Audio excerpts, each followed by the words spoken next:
Good morning, all. Can you hear me? Yes. We can. For a while, we are not hearing you, but we can hear you now.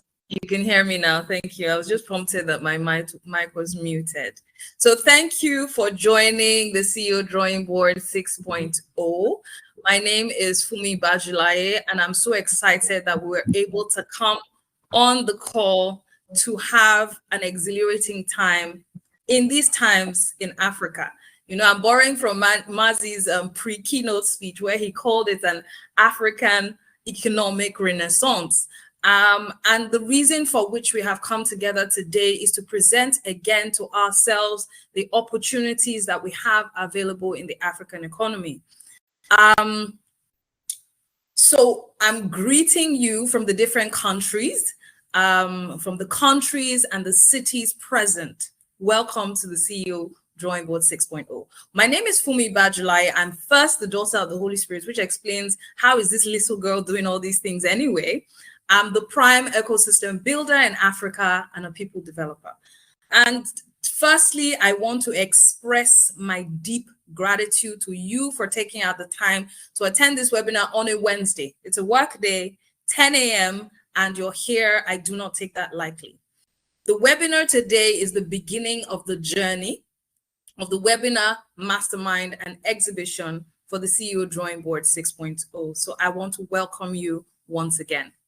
I made sure that I wrote the speech down and also presented it at the same time because you are that important and I understand the value of your time. You see, the CEO Drawing Board is a vehicle that showcases its own solution. I did a LinkedIn post on that. It started as conversations with CEOs during the COVID era. And I spoke to a few business owners and we encouraged them to come together to fight disruption. So instead of everybody being locked away and complaining about how they weren't able to meet sales targets, I said, listen, one person has a solution in Kenya. Another person is doing something great in Abuja that has been able to fight the issues that have come up. Why don't we come together instead of thinking about competing and begin to compete? And today, from that conversation, we are now at the 6.0, where we have opened up this intimate conversation to the world. I remain grateful. You're going to hear that from me many times because this is my status. Yes, and we have over 40 countries that registered for this event today. And this was due to the effort of prime partners on the CEO Drawing Board Committee. They're the ones that you're seeing here. So Killian, Dr. Awad, Dr. Chidi Okaluba,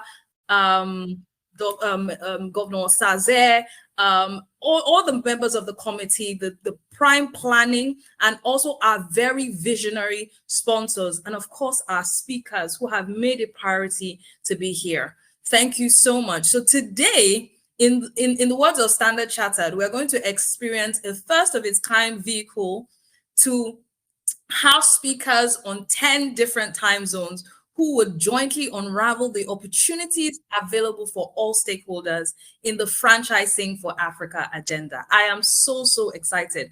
Some of these, all the speakers I have interacted with either directly or indirectly, and what we're about to see will shift us from where we are, at least closer to the goal of business expansion. So I titled the speech A Tale of 10 Cities because we are going to experience this from 10 cities. So in this tale, we will take off our flight from Anambra, even though Mazi is not in Anambra at the moment, but he's from there. And we'll be hearing from our keynote speaker, Mazi, a former presidential aspirant, who'll be talking on the economic renaissance in Africa. And then we'll briskly move to Lebanon, where we will hear from the prime growth architect, Dr. Awad, an expose on franchising as a strategy for expansion. He will usher our European speakers, Vasil in Cyprus, Walter in the Netherlands, and Alina in Romania. And they'll be exposing different facets of the franchising module to strengthen the journey for our new franchisees. Surprisingly, we have to go to Las Vegas to hear the Nigerian CEO of a South African-owned firm, Ayo Adegbore, who will be exposing the AI factor in this growth journey for business owners today. We'll then take a brief stop in Abuja to hear from Tony Okeni Esquire on the legal framework required for these transactions on the African continent. And then afterwards, we will expose 3 cities on our talk show and their unique modules: Dubai, USA, and Kenya. We have Michael in Dubai. We have Tarina in Indiana, and then we have Russell in Kenya. And then finally, we'll take you to a secret island where we'll be unveiling new markets and a virtual world view of the CEO Drawing Board Mastermind and Exhibition. So, ladies and gentlemen, I assure you, this is a journey that you have never been on, but it will be beneficial and will provide profits for all our beneficiaries and stakeholders. My name again is Fumi Bajulaye. I'm the founder and CEO of ACR Global and its brainchild, the Drawing Board. Thank you again for joining. Now, you're on a unique platform. So like most other platforms, once you join, you can speak immediately. But on this platform, we wanted to be able to get the maximum of the time of the speakers, let you engage with the platform. So once you join, immediately, if you have any questions, use the question button, use the chat button. Our presenters will be given the opportunity to speak within their time frame that they're given. And at the end of the session, we plan to have a large engagement. So the questions that you have as they're popping up, please use your chat button to ask those questions, and we'll make sure that our speakers will attend to you at the end of the day. So I'm going to hand over right now to Mrs. Williams. I call her the shifter. Once you have, thank you for the clap. Thank you. That actually encouraged me. Thank you. So I'm going to be handing over to Mrs. Williams now, who will be introducing our keynote speakers and then the countries that we have on the call. Mrs. Williams, are you available?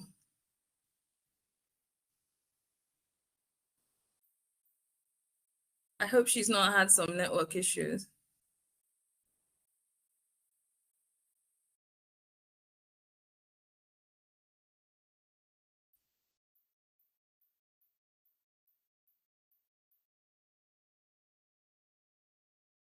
You find out Mrs. Williams. Okay, I think maybe she's had some network issues, so I'll have her come on after Mazi. So on the call today, we have about 40 countries. I downloaded the list the other day. We have about 10 countries from Europe. We have 2 countries from Dubai. And when you join in as well, please use the chat button, say your name and the country you're joining in from. I was so blessed to see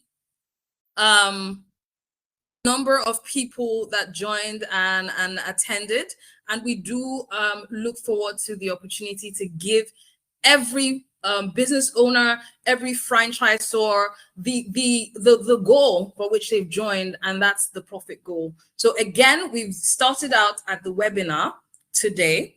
We are planning to take you again to the conference and the exhibition, which we'll unveil as we go along. But let me first introduce our keynote speaker, somebody that I personally respect from a distance, Mazi Sam.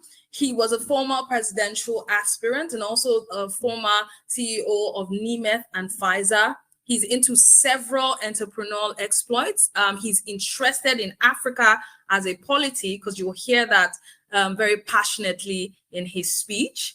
And he graciously allowed his very high profile to be part of the CEO Drawing Board. And we do not take that for granted at all. So Mazi, I am grateful to have you on the call this morning, and we're looking forward to hearing and experiencing the opportunities and the new economy of Africa from your perspective. Good morning, sir. Good morning, Fumi. I hope you're hearing me. Yes, we are, sir. Good morning, very distinguished ladies and gentlemen who are on the call this morning from 40 countries or so. It's exciting to share one platform, people from 40 countries. Thank you, Fumi, for bringing us to this ecosystem, borrowing from your word. Let me begin by thanking God for the opportunity. And I was excited to hear that Fumi is a daughter of the Holy Spirit. What a great ancestry. I'm grateful. I'm grateful to the organizers of this event for the invitation. I'm always pleased to participate in conversations and actions that will bring prosperity to the world, especially to my continent, Africa. I've always felt that the way you measure your impact is your ability to leave a place better than you met it. Anytime you leave a place worse than you met it, then you have not been useful, because you've only damaged either resources or wasted or destroyed them. So I'm restless anytime I find that my environment is not acting up in terms of building a better future or leaving a better future for our successors. So I'm glad to be part of this conversation. Africa, as we know, contributes only 2.8% of the global GDP, representing the smallest continental economy only after the Oceania. Yet it has a population of about 1.338 billion people, which is about 16.72% of the world population, making it the second most populated continent after Asia. Africa's population is growing at about 2.5% per annum and is projected to reach 2.5 billion by 2050. About 460 million people in Africa are living in extreme poverty. This is about a third of the population. COVID-19 and its aftermath, coupled with the effects of the Russian-Ukrainian war and other policy experimentations we have seen, seem to have driven Africa into dire poverty, reaching 82% in southern Sudan and over 50% in most of the sub-Saharan African countries. This level of poverty, of course, has been compounded by high levels of unemployment, which varies across the countries, with Nigeria at 3.7% before the rebasing, South Africa at 3%, Rwanda 24%, and Sudan about 20%.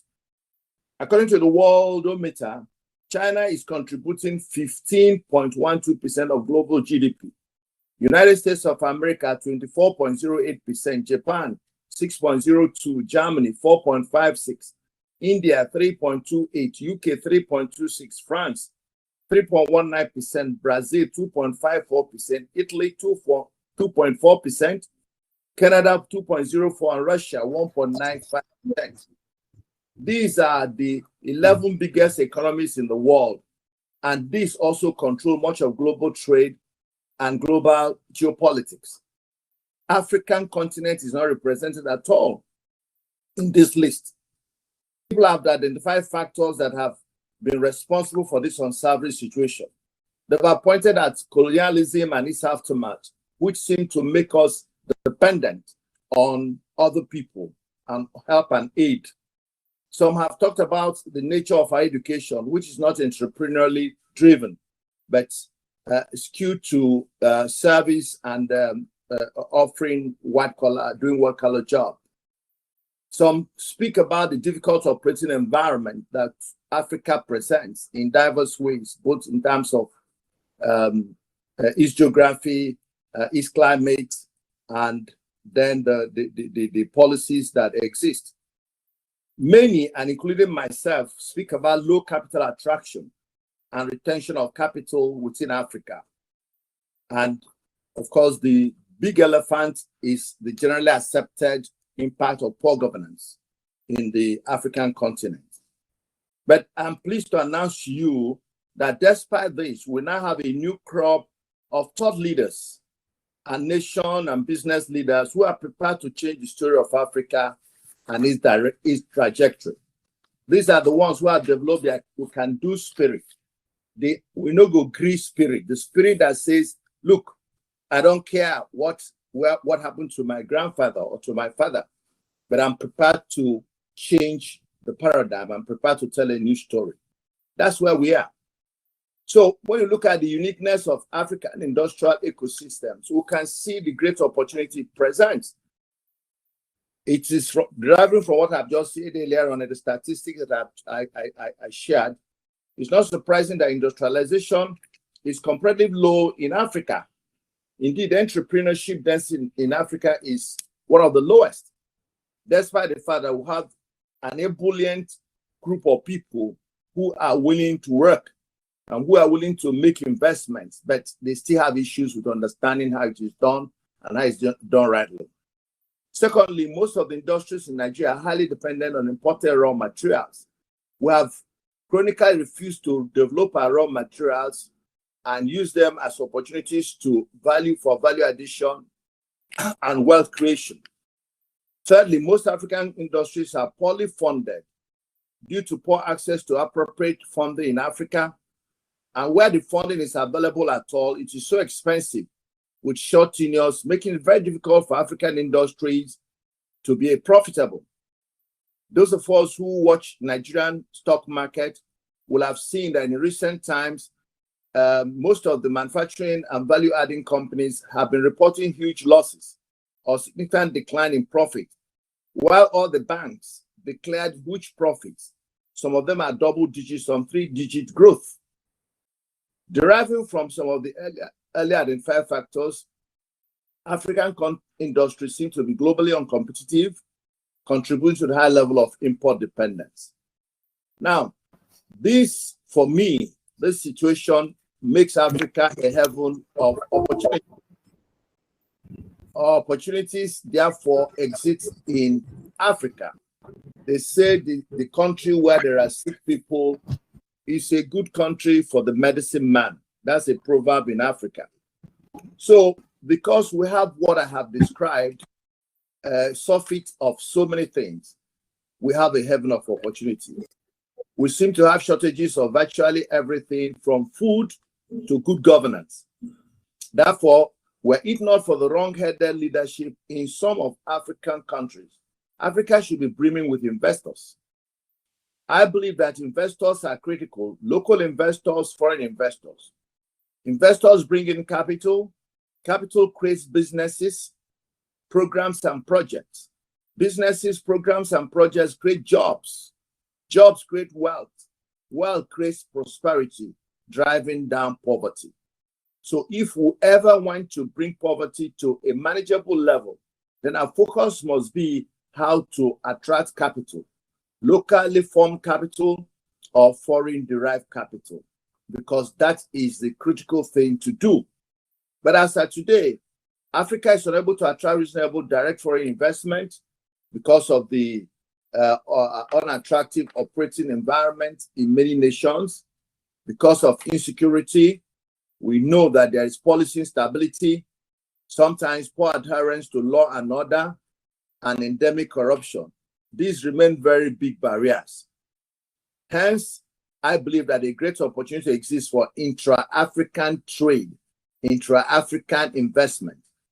Since African countries and their businessmen and women share similar ecosystems and understand each other, a way is created to optimize entrepreneurship growth in Africa. Co-opetition represents a good way to go. It helps to build strength and leverage greater opportunity to grow the market. Co-opetition is where we get together, not minding that we may be competing in the same market, but cooperating to grow that market, cooperating to reduce some of the hindrances in the market, cooperating to help the market better organized and attract capital into it. Competition helps to share risks. And in African markets where business risks are relatively high, competition may be a way out, both for investors coming from outside Africa and investors within the continent. For me, a very good and practical way of doing this is through franchising.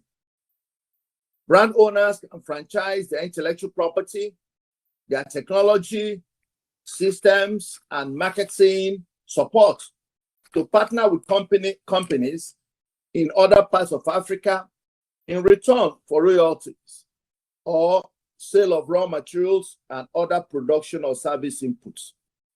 Businesses within countries in Africa can overcome the challenge of poor capital aggregation or poor access to capital through franchising or through mergers or through acquisitions or through cooperation.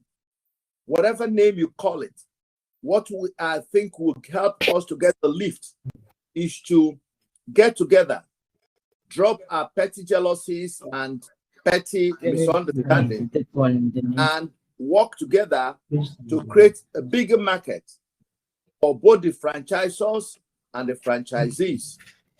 I believe that I need to send it to you to help me download it. Yeah, I'm hearing somebody's disturbing, somebody's interrupting. I'll sort that out now, Marty. Apology. Okay.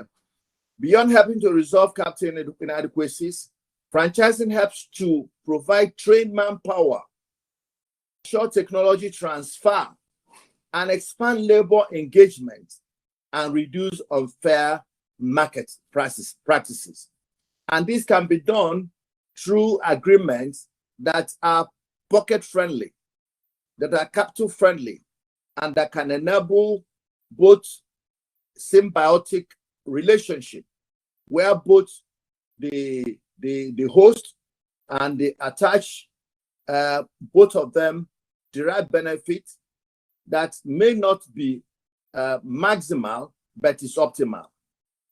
But I think that to get to this stage, we need to imbibe a new mindset. And that is why when I hear about mastermind, when I hear the need to be able to change or influence the way we think, the way we see competition, then I think we are ready to go to this area. Because until we shed ourselves of pride, ego, greed, and such negative values, we may never be successful in implementing franchises or having effective mergers.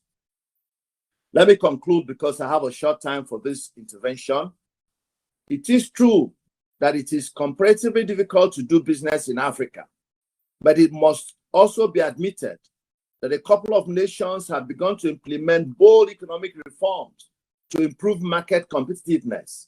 It is also true that low investment capital, low investment in research and development, and other factors slow down innovation in many African countries. But competition provides a bridge to cross these obstacles, and franchising has proven to be a win-win model.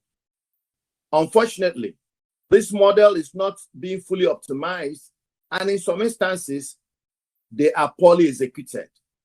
I therefore believe that this CEO Drawing Board 6.0 and the coming conference in June have been arranged to provide us with a new opportunity to refocus on these apparently low-hanging fruits that, if properly understood and effectively pursued, may be a great tonic for growing new entrepreneurs, creating jobs and wealth, and changing the economic trajectory of African nations. Thank you for your attention. God bless you. My name is Matt. I am clapping. Oh my gosh. Thank you, thank you, thank you, thank you. I really wish we could see your face, Mazi. We are still going to sort it out. Dennis, please still put Mazi, because when we are taking questions, we have to see his face. Thank you so much. Wow, so succinctly shared. The franchising being the opportunity for us to move forward in the African economy. You said we should set our differences aside and look at what we can, how we can compete. It's like I'm Mazi's daughter. I think after this speech, Mazi is like I'm your daughter. Thank you so much. Dennis said he has gotten me on the laptop, but we need to be admitted on that. Okay, system. let me do that right away. Yes, I've seen it. So I'll do that right away so we can even see your face. Yes. Dennis, you should be able to let us see Mazi's face now. That speech requires a face.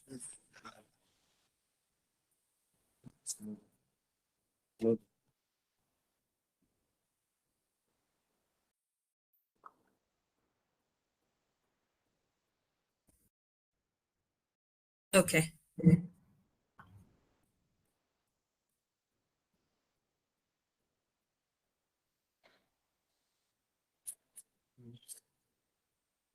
Dennis is putting Mazi's face up, just a recap of what he has said. The reason for which the entire vehicle has been put together is to allow us look away from what we call the shortcomings of Africa, put ourselves together in the resources that we have, and to begin to make the journey forward. And Mazi has identified the franchising module, mergers and acquisitions as the best modules to help us move forward, which is why we're all on this platform today. Mazi, thank you so much for succinctly taking this speech. I am so grateful, and I'm still honored and in a state of awe when you had agreed to speak on this platform. So right now, Mazi, whenever the video is on, just put your face up, because at the end of the program, we're going to take questions for you on this call.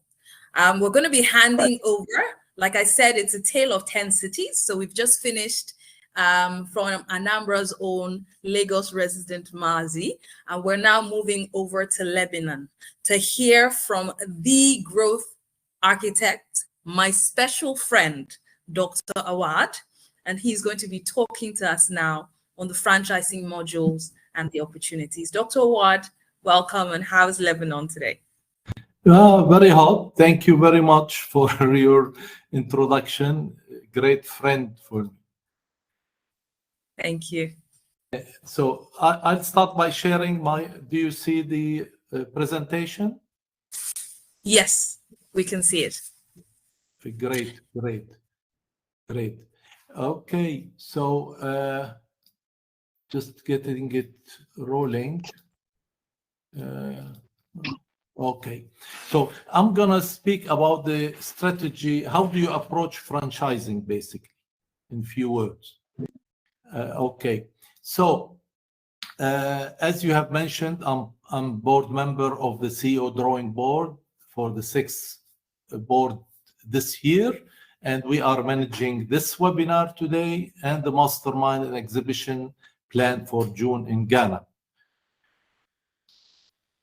Now, franchising for Africa. Why are we doing this? Because it creates business opportunities for CEOs in Africa with reputable franchisors that we are bringing in. And we are also facilitating the business expansion opportunities for organizations through sales, mergers, partnerships, and intra-continent trade. So we are not just presenting franchising opportunities, we are also availing the support infrastructure, and that's important, and differentiated from other events. Now, what is a franchise? A franchise has to meet 3 criteria. 1, granting of a trademark. So you market others' products and services using their trade name and commercial symbol. And you have the legal right to operate a business based on their trademark. The second criteria is a franchisor can exert control. So of course, they exert control to provide assistance. So they can help in site selection, site design, hours of operation, production techniques, accounting practices, human resources policies, inventory control, promotional campaigns, display of goods, training, accounting systems, management and marketing advice, and the operating manuals. And that's very precious. The third criteria is that the franchisee pays the franchisor a fee. That fee can be a one-time fee or an initial fee plus sales royalties, a percentage of gross sales, for example, or a regular flat fee. So these are the 3 criteria for a franchise. What are the types of franchises? You have the product module. You have a finished product and you distribute it, like Pepsi, Shell, Ford cars, and so on. this type of franchise has the biggest percentage or volume of sales in the world. The other, the picture here for some reason got distorted. The other module is business format, meaning you actually operate a business, not just sell finished products like Pizza Hut, Marriott, Remax for real estate. So it's operation and not just selling finished products. And of course, you can have an agreement for single franchising sites or multi-units. There are instances where one can buy an existing franchise because the previous owner wants to exit, for example. Or convergent franchise, meaning you are running a restaurant and you want to convert it to Pizza Hut, for example. This is a conversion franchise, which it takes place, but is not very common. Now, if you don't want a franchise, what is the alternative? The alternative is distribution, wholesale, retail. You get multi-suppliers like in a supermarket, and you distribute their products. But, of course, the profit margin can be lower. Or licensing. You use the trademark of Apple to sell their products. You are an authorized distributor. What are the cons and pros of franchising? The advantages is there is no need to develop the business from scratch. Somebody else has done the business modeling and the operation and so on. You have an established brand name, so it helps you in your marketing. You're not starting from zero to prove yourself.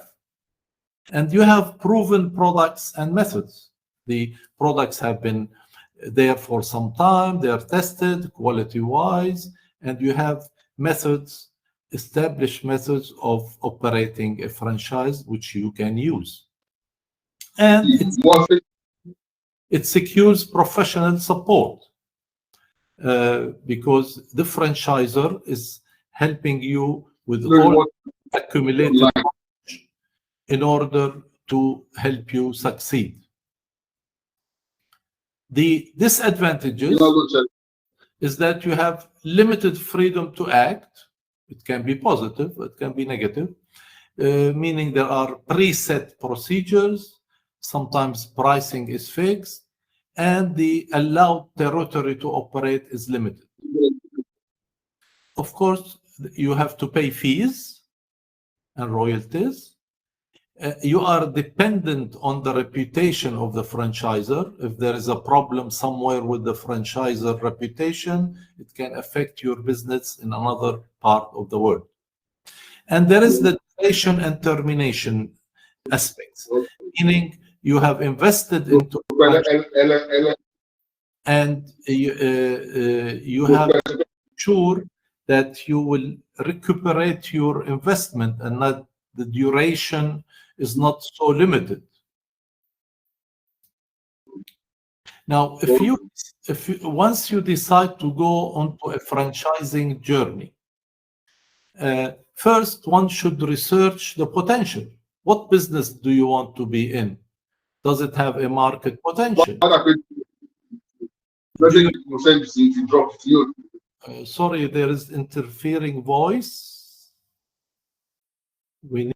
We're trying to trace where it's coming from.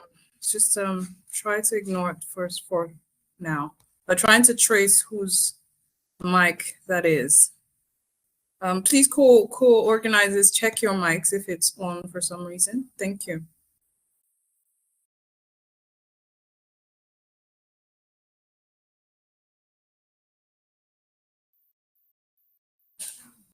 Dr. Awad, your mic is muted. You need to. Right. So as first we said we will research what franchise we want to go in, its market potential, its return on investment, and based on our financial capability. It's important, in my opinion, that a franchisee who wants to go into franchising has prior work experience. to make things easier. If somebody is just an investor, puts money and hopes the franchisor will work, franchising will work, it has a larger level of risk. Prior work experience in any business is important. Of course, once you decide on what business you want to go in, you research for franchises and you decide which one you want to work with. You study the franchise you are interested in, their experience, brand, quality, cost, term of franchising, and the termination clauses, their procedures, manuals, restrictions, their available support, their competition in the country you are targeting, and so on. It's important to make a thorough study. And you can talk to exits. Those that were operating with this interesting franchisor, why did they leave it? You can ask the question. You can live an operation. Go and see an operating franchise like the one you're targeting and see how it works to confirm your ability finally that, yeah, I like it and I can do it. And it's very, very important to prepare a business plan. It's not a good practice to go on step by step without having a global business plan of how to go about the franchise once it is happening.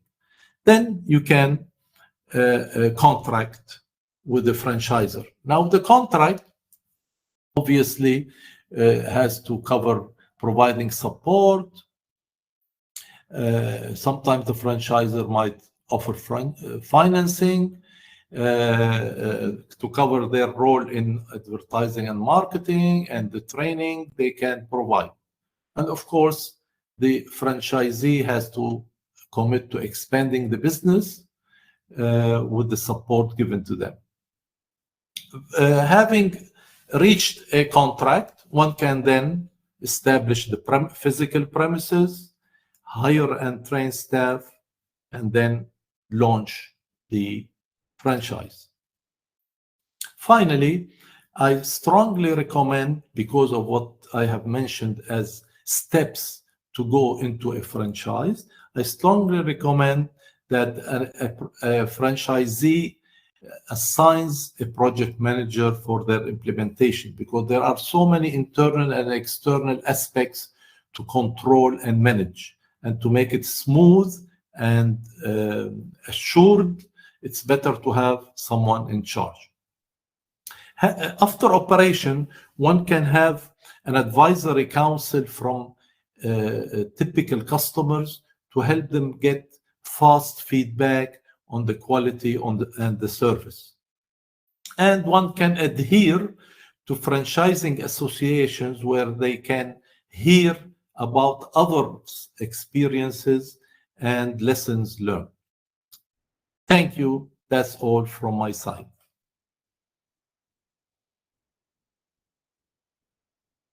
Thank you so much, Dr. Ward. You see why I call you the prime growth architect. And thank you for putting that all together so clearly for anyone who wants to go on this journey as a franchisee, and clarifying the franchising module as well for us. So from what you said now, we need to have the facts in front of us before we start on this journey. And you've also clarified that the webinar is taking us to a conference in Ghana where Dr. Ward himself will be there as well. So we're really, really looking forward to that. We're going now to our next speaker, who is Vasil. But before we do that, there were some people who looked into the future and saw this flicker of light with us and decided to sponsor us in this webinar. So now I'm going to play a video from our sponsor for this webinar, Standard Chartered Bank. We had some discussions with them, with Mr. Ayo, and they said, listen, this is something we're going to work with you on. So we are very grateful for that. And they do have packages to support the transactions that are about to happen in the franchisee franchise on the merger. So I'm going to play that video while Vasil gets ready to come online. And then after Vasil would be Walter. So we're moving from Lebanon to Europe. So please sit tight. Also, if you've just joined, you haven't figured out how to navigate through the platform, I'd like everybody to just go straight to the Q&A section or the chat and just type your name and the country you're coming in from, so we are sure that everybody is fully participating. Thank you so much. We hope you're enjoying this. We're going to make sure that we're closed in the conversations in 2 hours, as we said, and then we'll open up for the dialogue, which I'm really, really looking forward to. Thank you so much. Please enjoy the video.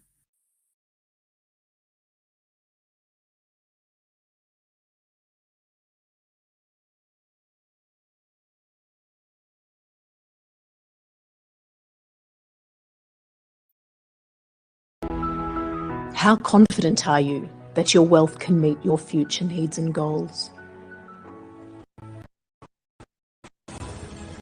At Standard Chartered, we are committed to helping you grow, manage and protect your wealth through SC Wealth Select.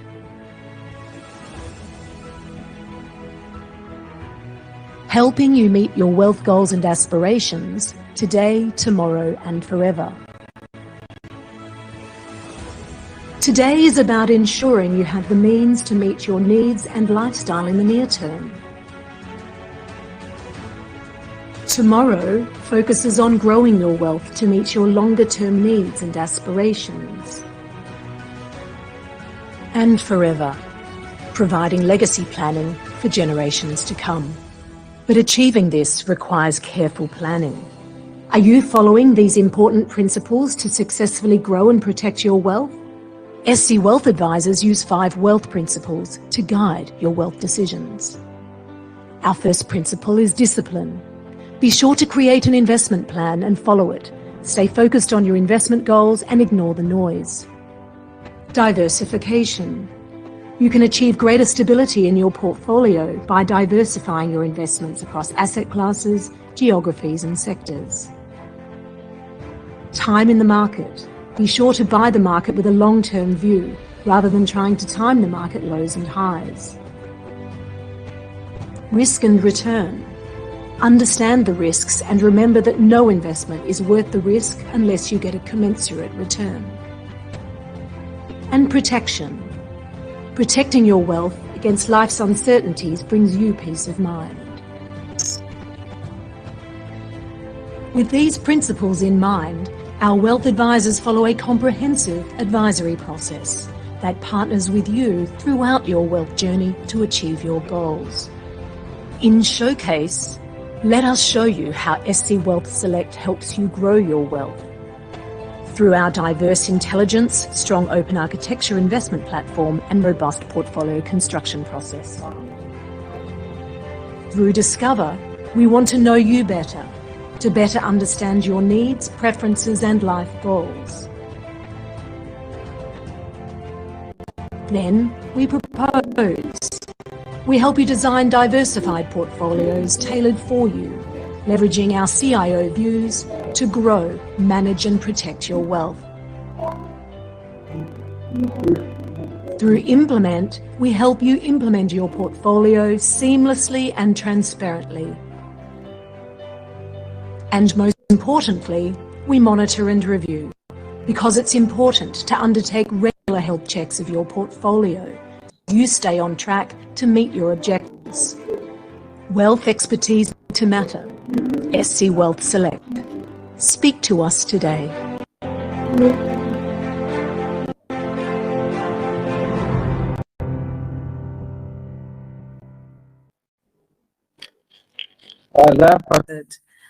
So I believe Vasil is. Hi, Vasil. How are you? How are you doing? Good. Good. Thank Good. you. Can you Good see me to well? see you. Excellent. How's Cyprus? Good. But Good. I have a surprise that today I'm on an exhibition of the franchise industry in Uzbekistan, in Tashkent city. I'm a speaker here, and today I'm speaking right from the Central Asia with you. Oh, nice. Good. So we're getting the real feel of what you do every day. Yes. Awesome. Yes, Awesome. yes, exactly.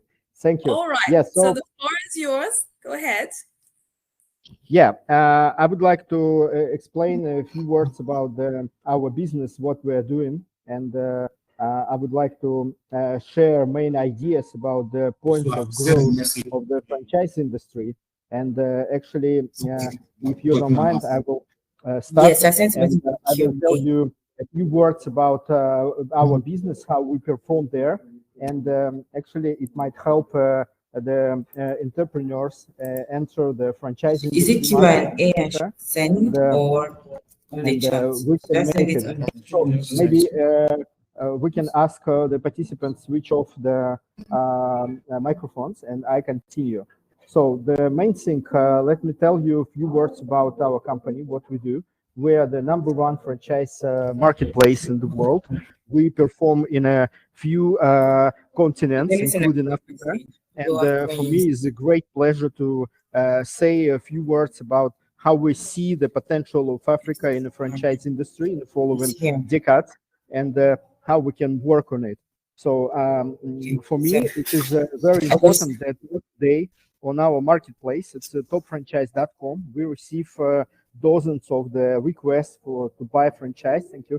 To buy franchise in Africa, in every African country, from South Africa, the Central Africa, and the Northern Africa, East and West. We receive many requests to start business in a franchise by franchise model. So in that case, I have a few words about the potential that we see the 5 main industries where you can start your business or you can expand your franchise, and we can make it happen together. So the first of all, it is kids education and kids business, all kind of business related to the schoolers, to kids industry. So I believe in the kids education. I have 3 kids and I'm focusing on it in the franchise industry. So the first main industry in the franchise where the education, it is mathematics. I believe in mathematics in a small classes and also in the big schools. Coding, STEM, mathematics. This is 3 golden words that you can try to set up business in Africa in every specific country, because the main business in education is on mathematics. Else, also you can check the studying the languages such as English language, such as Chinese, very popular, and so on. So in that case, we can tell that this is the #1. That is subjective for me, but very important that it's #1 industry. It's kids education. It is the most fastest growing industry in Africa in the franchise, as we see for the request from the entrepreneurs. Also, the second one is the beauty industry. Our ladies and also the men's beauty industry is also very fast growing industry, and actually demand on this is very fast, and we see the numbers that they are growing, such as not only beauty but also the health care, also the medicine, and so on. So there is a very good movement and very useful business. You can start and buy a franchise in Africa. Actually, the third one is the biggest industry in franchising. It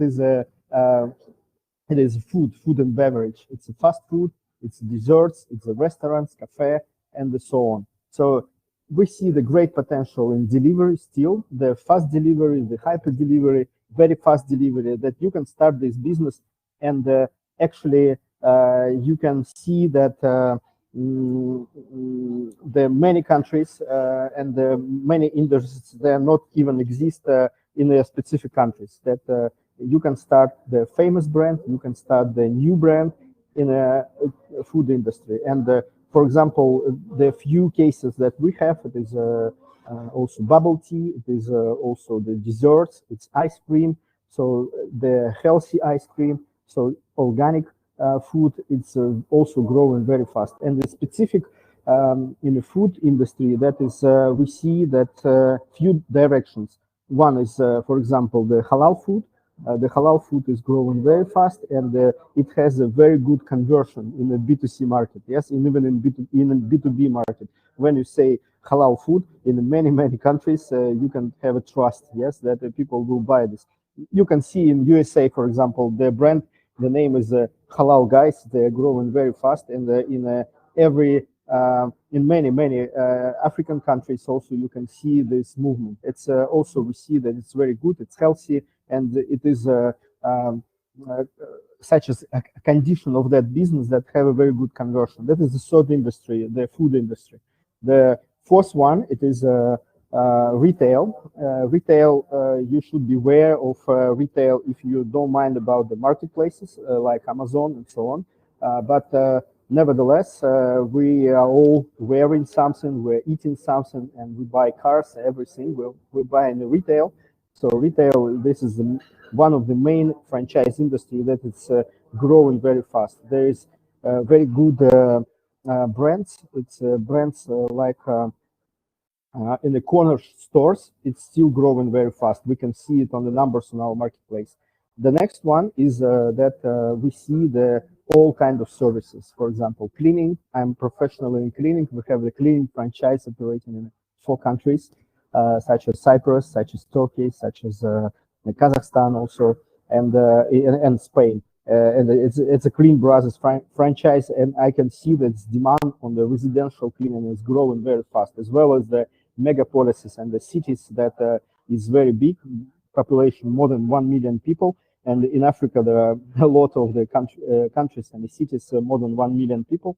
You can set up the cleaning business and the residential cleaning, for example, or also B2B cleaning. All kind of repair of cars, of our flats, apartments, and the garment, everything, repairing. It is a very good market for that. So this kind of 5 industries that I would like to explain to you, where you can find money, where you can find success, where you can find the very good feedback from your clients in Africa. Okay, thank you very much. If you have any questions, please ask me. Thank you so much, Vasil. You know, you're in the middle of an exhibition at the same time, which is great. But you're going to stay on till the end because we're taking a lot of questions. But I'm going to recap what you've said is that there are 5 key industries that are moving in the different continents that you've experienced: the food industry, cleaning, education, and you said child education and even STEM. And then you said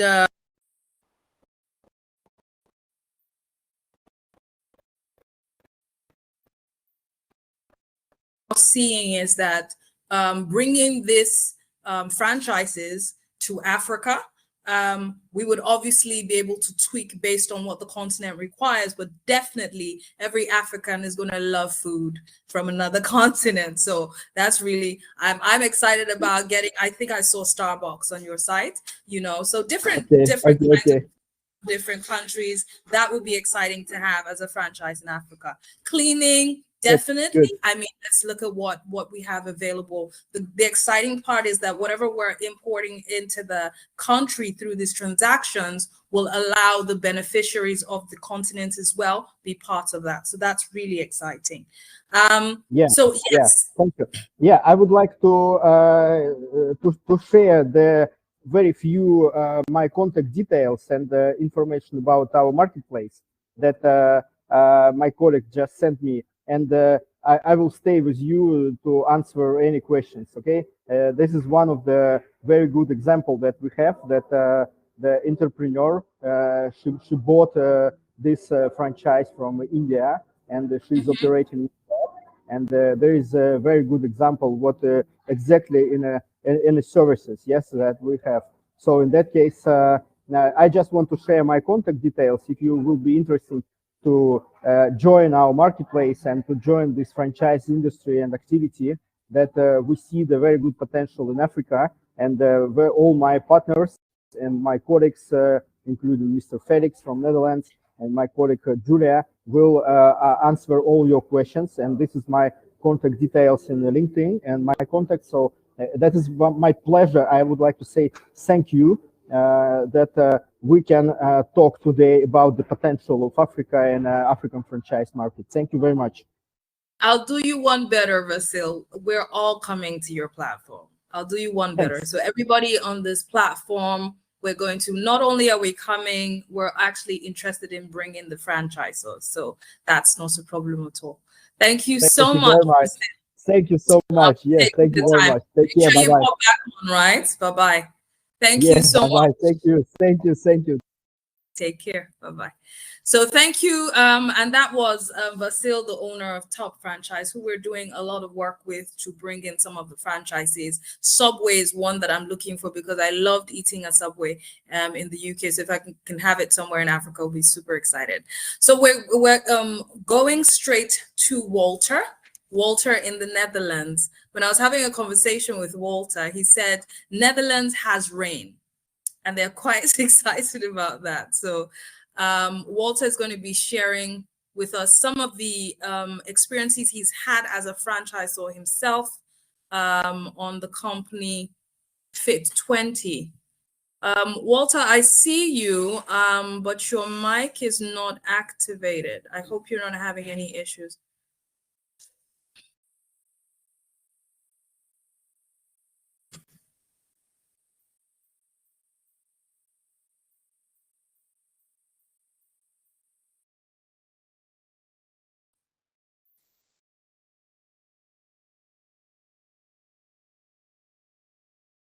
Okay, we're going to give Walter a minute to regroup. Again, thank you. So let me just go to the question area. I've seen a number of people commenting, and I would like to acknowledge that Simone Mukuka Boa from Lusaka, Zambia. Thank you for joining. Rivakuma from Saudi Arabia. Thank you for joining. Please forgive me because I'm going to meet everybody, I'm sure, in Ghana. So you make sure you correct me if I didn't say the name right. But also when I give you the opportunity to have a conversation with me, please correct me. So Uvesh Desai from Lusaka, Zambia. Thank you for joining. Please, if you have not said anything to us in the question, please do. Great input, Vasil. Thank you for sharing. Okay. Gurav from Walk Boys. Right. I got an email from you guys. Walk Boys from UAE. Ives Iradukunda from Rwanda. Thank you so much for joining. So we're going briskly to get the perspectives from Vasil and then, from Walter and Alina. And I'd like all the other speakers to get ready as well. What I'll do in just another 2 minutes, because we're rounding up at 12, and I think we have good enough time, we can go straight to Ayo Adegboyega. I remember I said we're traveling all the way to Las Vegas to hear from a Nigerian CEO who is in charge of a South African firm. It's 3 countries in one. Ayo, are you available for our conversation now? Hi, for me, I'm pretty much available. Thank you so much. Thank you so much for joining. You had to travel, and this is very early in the morning in Las Vegas, right? This is 3 a.m. in Las Vegas. Wow. I'm so grateful. Just to give a bit of an introduction, Ayo Adegboye is somebody, he's a personal mentor to me. I told him if I was on the Dragon's Den and I was going to pick one of the dragons, it will be him. That's what I said to him. He's so well versed in his industry, artificial intelligence. He's the group CEO of Aravo, who's a South African firm that has presence in several countries in Africa. The team is amazing. I'm going to show you some of the work that we've done together. And Aya today is going to be talking to us about artificial intelligence contribution in this journey of expansion. Thank you, Ayo. Once again, thanks for me and to all the organizer. Thanks for the good job. I've been so swamped and I'm so impressive, starting from Mazi's opening remarks and to the other speakers. I could see the weight of wisdom and intelligence they've brought on the table. I mean, I was just enjoying myself, listening over and over and over again, learning new things. And again, that brings the opportunity to see how do we now harness all this opportunity to make sure that we have limited time to achieving what we need to achieve without going through the lengthy process.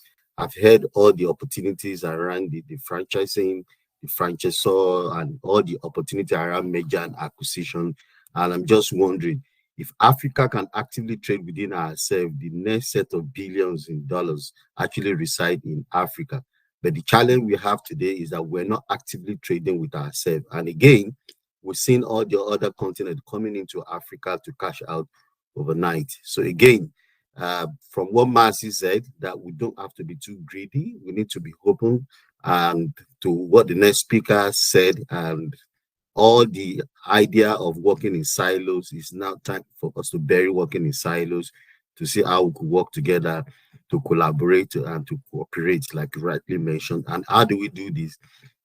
With artificial intelligence, which makes it pretty much easy to go to market. If I could go ahead, for me, Yes. straight. Please go Okay, ahead. so Please go ahead. all right. So we're looking at decision for you to actually do merger and acquisition or to get a franchise. We call it a make or buy decision. And what informs your decision is largely due based on the available data and information within your confine. So we're saying that as against you taking you another 1 year to do your due diligence, to 2 years to do your due diligence, we have developed artificial intelligence that could actually fast track the entire process. And we're working with Fumi on this, creating some virtual experience, and to also see how do we now create a virtual data room. I will come back to that. I'll allow Fumi to talk about that later. So what we're talking is looking at acquisition, merger and acquisition itself. I want us to look at it from 3-stage perspective, which is the pre-acquisition, acquisition, and of course the post-acquisition, which is actually looking at it from hypothetical perspective after the acquisition. So before you go into acquisition, you need to do diligence, you need to do background check, you need to do a whole lot. You need to also look at the value of the organization that you are also trying to acquire to see, does our value align? What is the purpose of doing this? And again, by the time you look at this, sum it up together, what artificial intelligence is going to do is to actually give you an informed decision, leveraging on available data.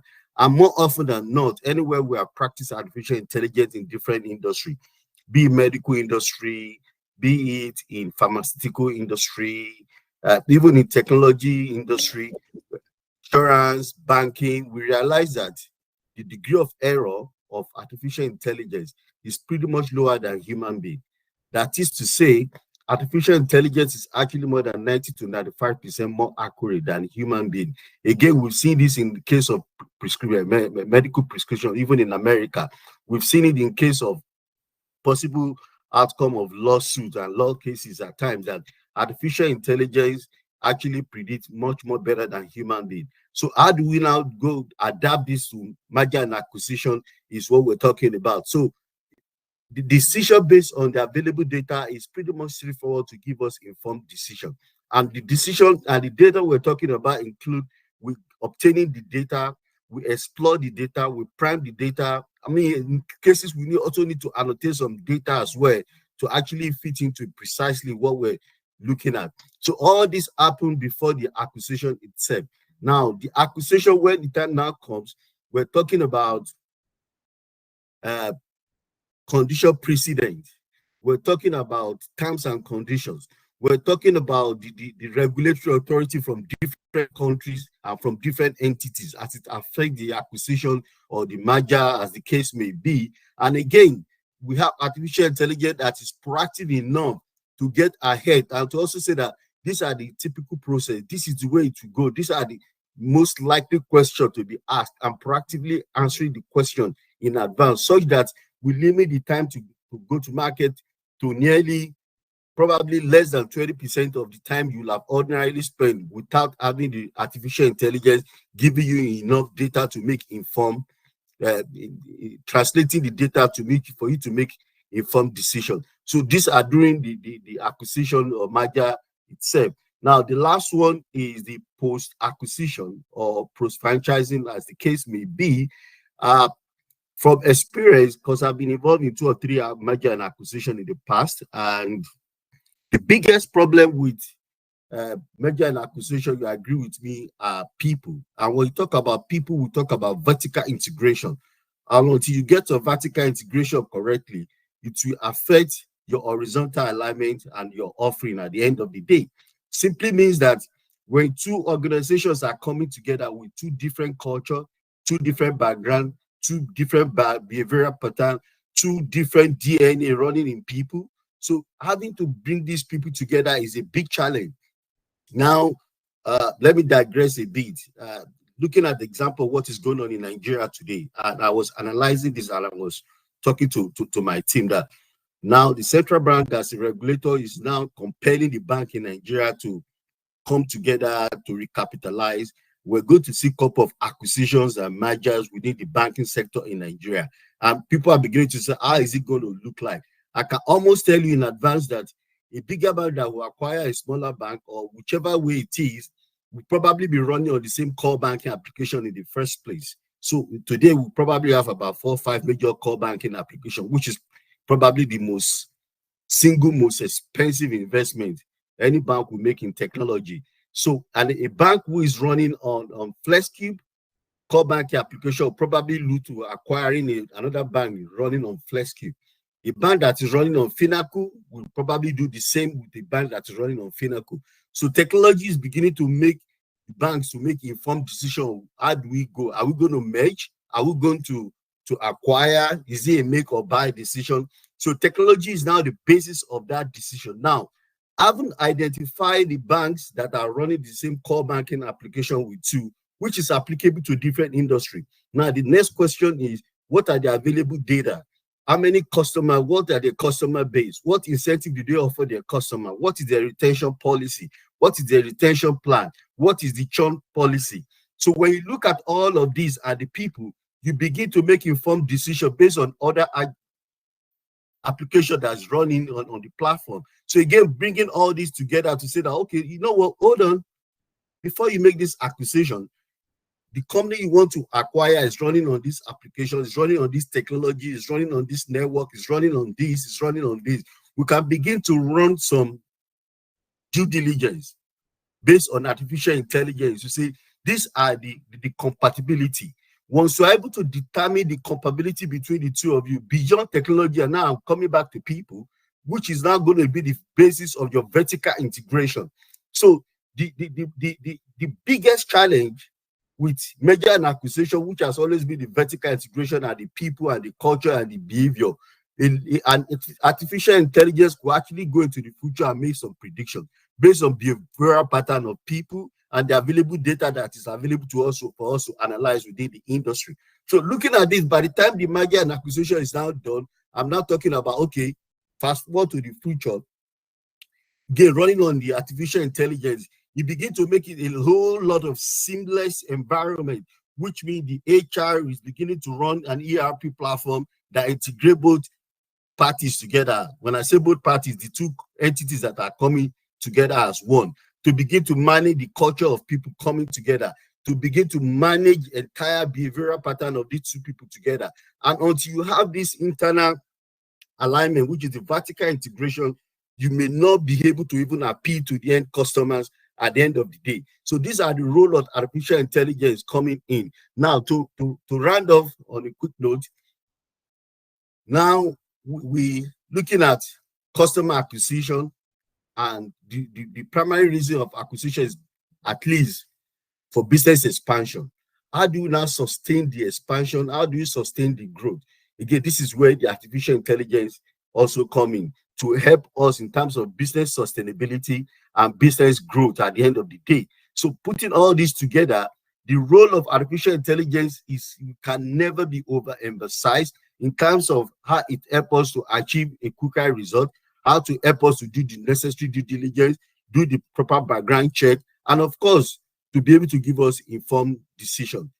In a nutshell, this is what I could just say about role of artificial intelligence. For me, if there are other areas I've not touched or further question, I'm more than happy to answer that. Thank you. Thank you so much. Thank you so much. So what you're saying is we shouldn't go into this transaction without visibility, without data, and without understanding if the would-be partner has the same sort of platform that we have, so that the integration can be seamless. Because if it's not, then there's a higher investment on somebody's side to migrate the platforms.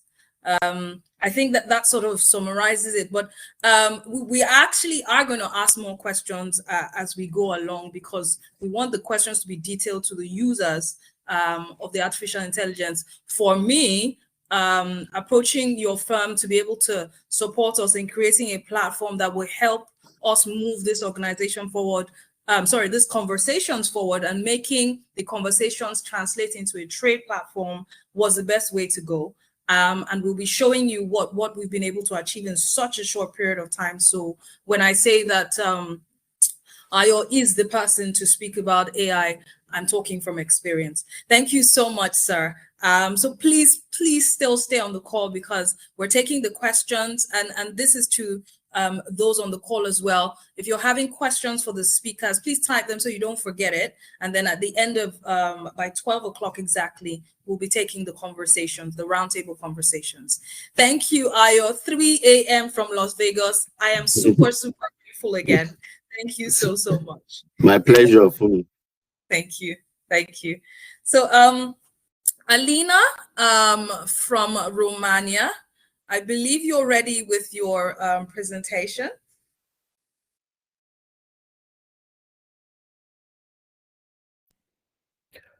Hello, Alina is not with us today. Hi, I'm Christian. I think we have Ana Maria who is trying to log in. I don't think he has the rights. If you want, I can present. Go ahead then.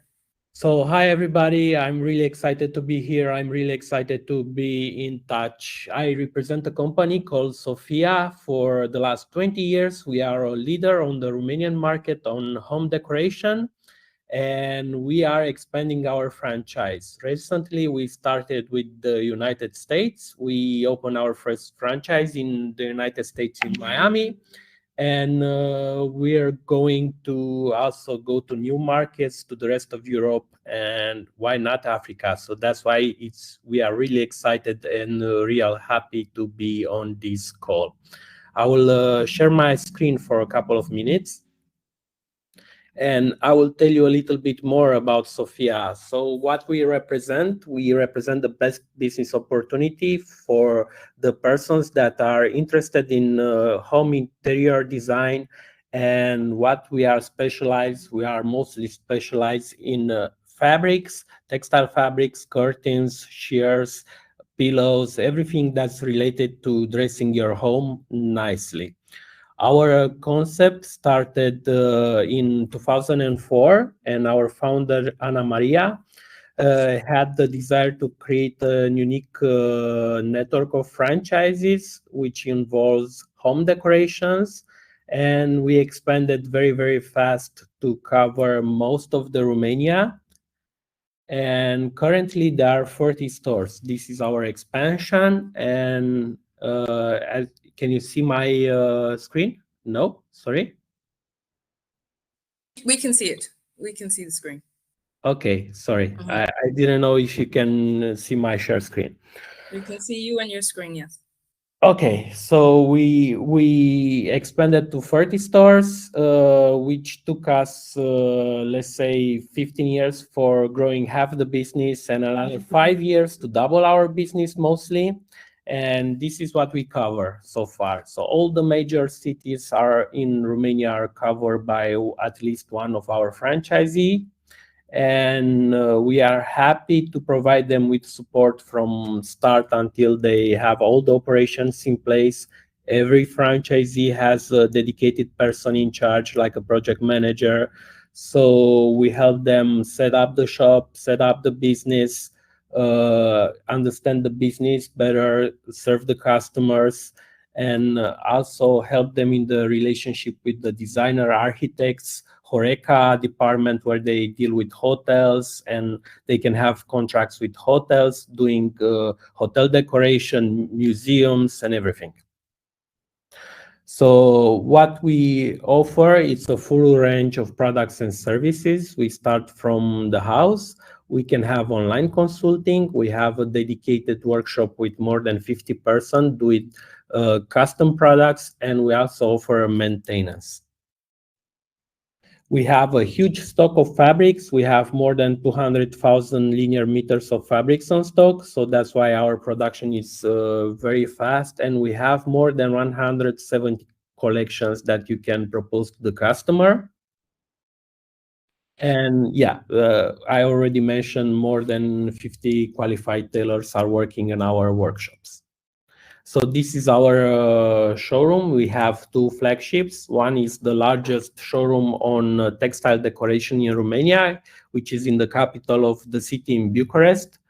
And we also offer training, know-how support, and everything. So this is, I think, a good screen on what we offer from the electronic ordering system, because our franchisees can be everywhere in the world. We offer an electronic platform that they can log in, configure the productions that they want the products. They have a CRM, they have an order history, they also have a mobile application to check the stocks. Everything goes to our system and we fulfill the order in record time. So we have the head office, we have these are our departments like IT, logistics, commercial, production, and storage, and this is our networks. After that, everything goes to our franchisees. That's what we offer. We have several offers for franchising. There are 3 types of franchises. We can start with the mini franchise. We can start with the basic franchise. We also have a showroom. These prices are for the US market, but I think for the African market or Asia market will be less than this. So this is our presentation. I think that if you have questions, I'm more than happy to answer them. Thank you.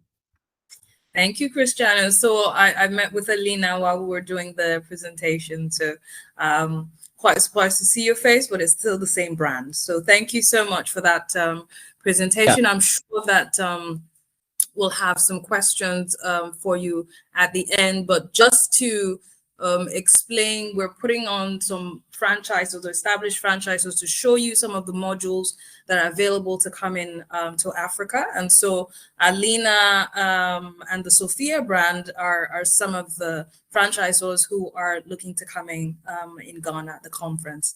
Thank you so much, Cristiano. So we'll take the questions from you in the chat section and we'll talk about it as well.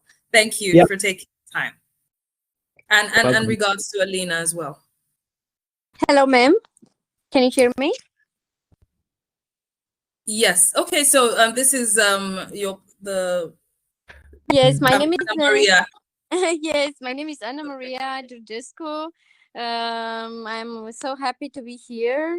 And if you have any question, which I'm the founder of company, and my husband is my associate and my husband in the same time. We will be happy to answer you to all your questions. Actually, we just come back from Milano. We had an exhibition in Fiera di Mobili in Milano. And we launched the last collection, textile with linen and velvet. So please. Very good. Very good. So don't worry, you're gonna do more of that in Ghana, but we'll take some of your questions now because I'm quite interested in your module, and obviously Africa, we love textiles. So yes, thank you so much, guys. So thank you. And just my last, we had a customer from Ghana. He is the owner of some hotels, and we hope to be there anyway. With supply, like a supplier for hotels or like a franchisor, we are here. Okay, great, darling. So we'll deal with that post this webinar. Make sure that you get all the details from Julie and Dr. Awad. Okay, thank you so much. Thank you so much. So that's from Romania. Like I said, the opportunities are endless, and we want to start looking at these opportunities and how we can grasp them. So we're getting ready for Walter. I still think he has his audio issue, but we'll go straight to Tony Okene Esquire, who will be explaining to us the legal framework. Tony, are you ready? If you can just unmute your mic, I know that you're ready. Yes, I am. Okay, fantastic. So she'll be explaining to us from both parties. We want to get into these transactions, the law is involved. What do we need to start looking at? And then we'll come back to Michael in Dubai. Thank you, Tony. We can see your screen sharing perfectly. Well done. So I'll just hand over to you now. Thank you. Thank you. Thank you for me. And good afternoon to everyone on the call. I'll be going straight to talking about due diligence in franchising, mergers and acquisitions. Now, a lot has been said about what franchising is all about. Dr. Howard has done a good work on that, same with Ayo Adegboye too.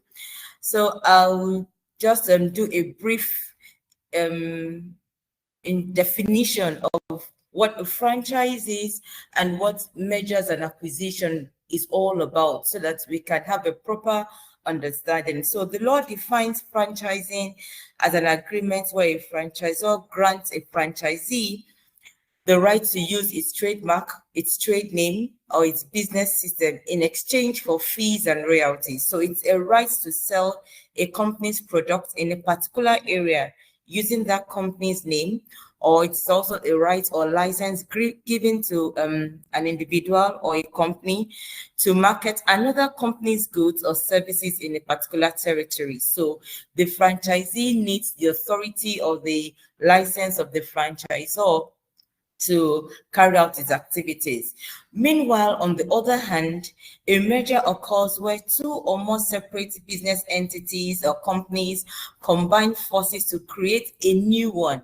I just talked about the upcoming possibility of mergers between banks in Nigeria.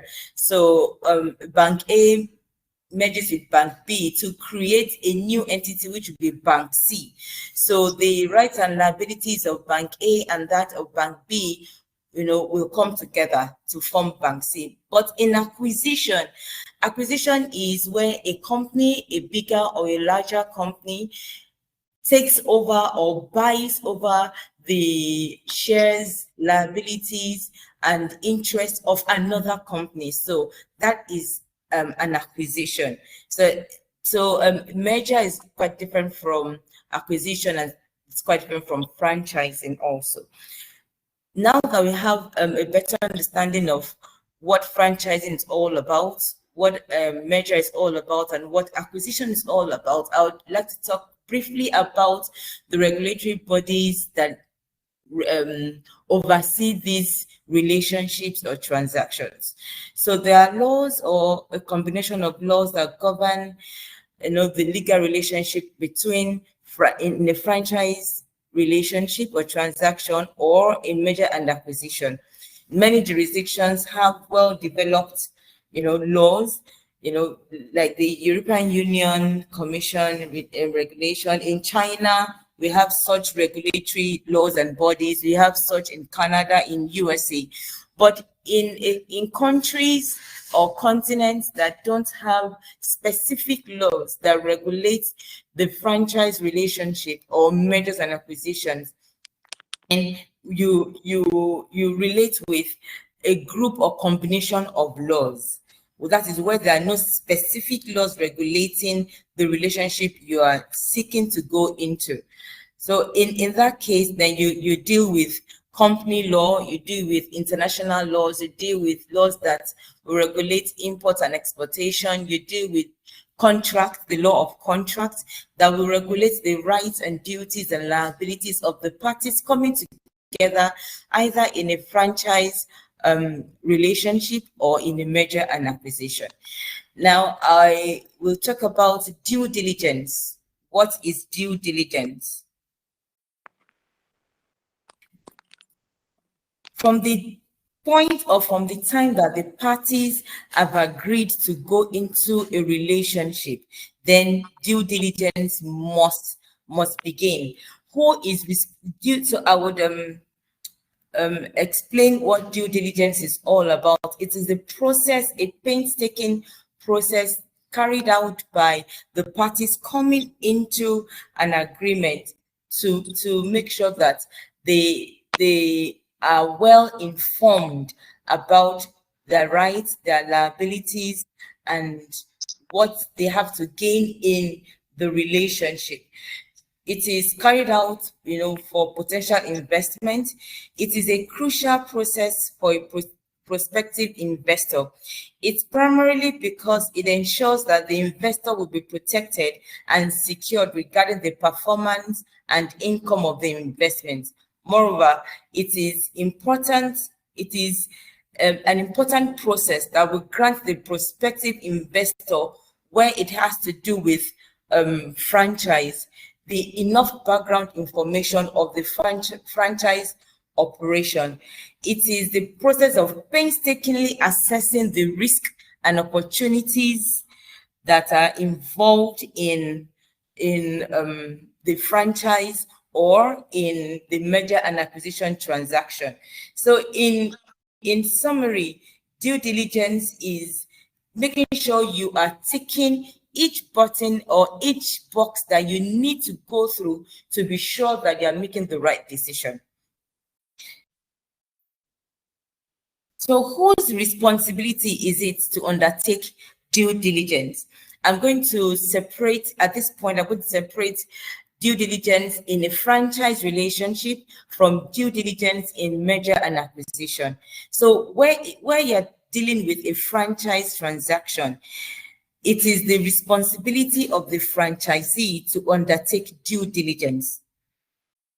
I like to say that again. It is the responsibility of the franchisee to undertake the process of due diligence. There are statutory requirements for disclosure under the Franchise Code of Conduct, but franchisors are not required to ensure that the franchisee undertake due diligence.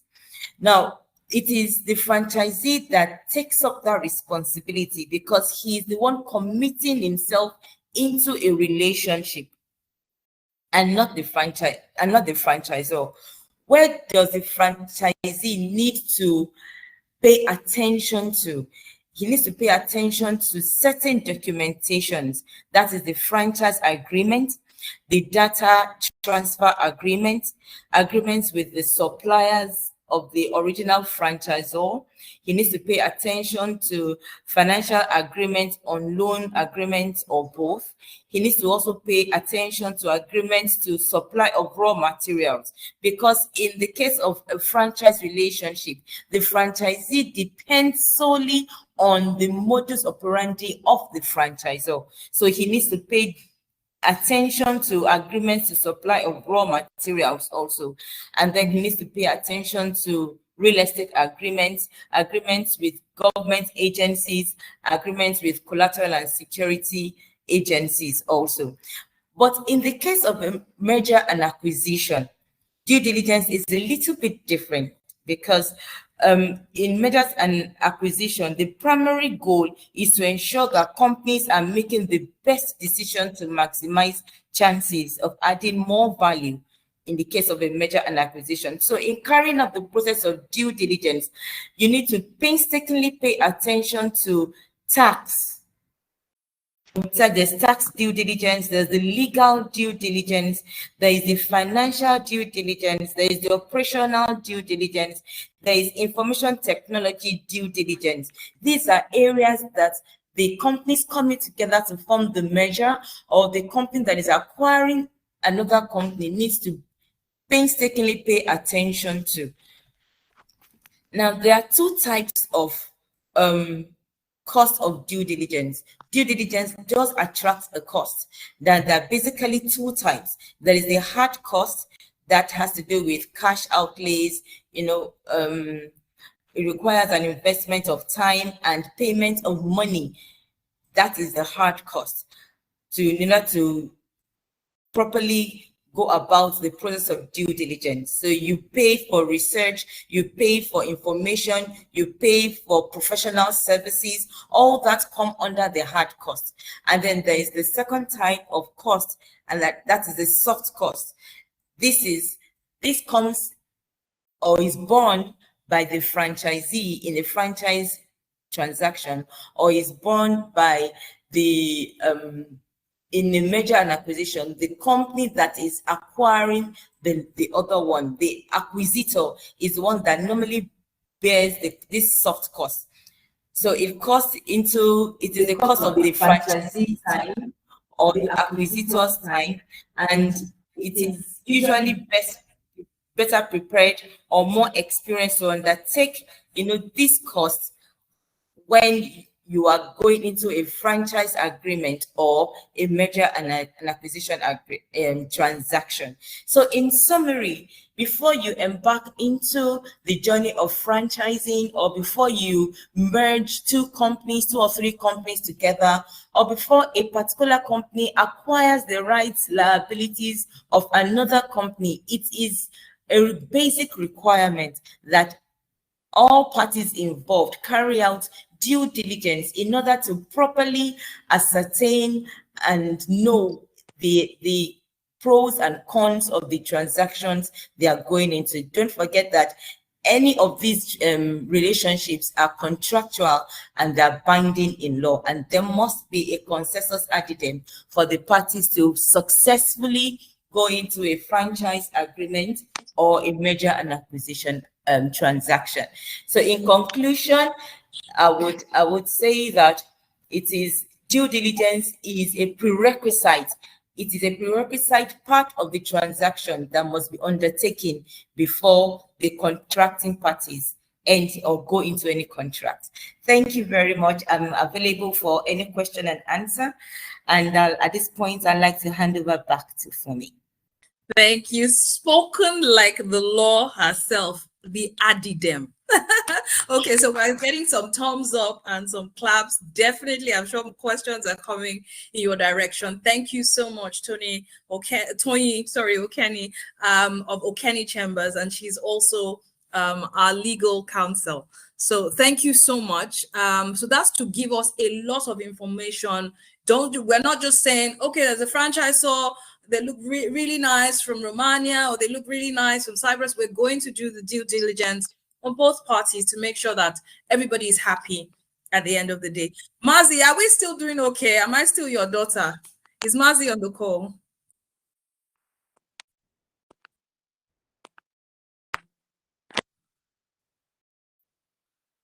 Mazi, can you hear us, sir? I can hear you. Yes, I was trying to unmute. Yes, I've been on call full time. I think you can see me now, I hope. Let me check. Is your video on? Yes, the video is on.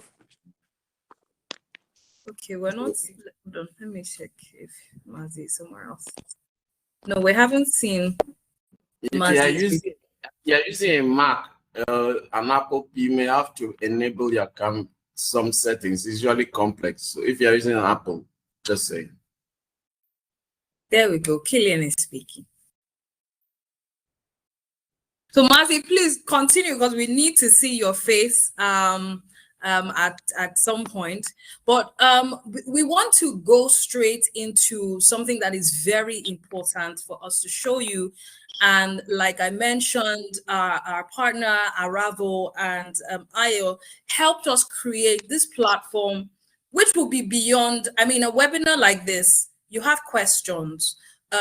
Sophia is giving us such great textile in Romania, and she said she took it to Milan as well. But where can we actually make all this trade happen? We're coming to Ghana, and we're creating actually a long-term effect to allow the asset trading in Africa. So without much ado, I'm going to unveil to you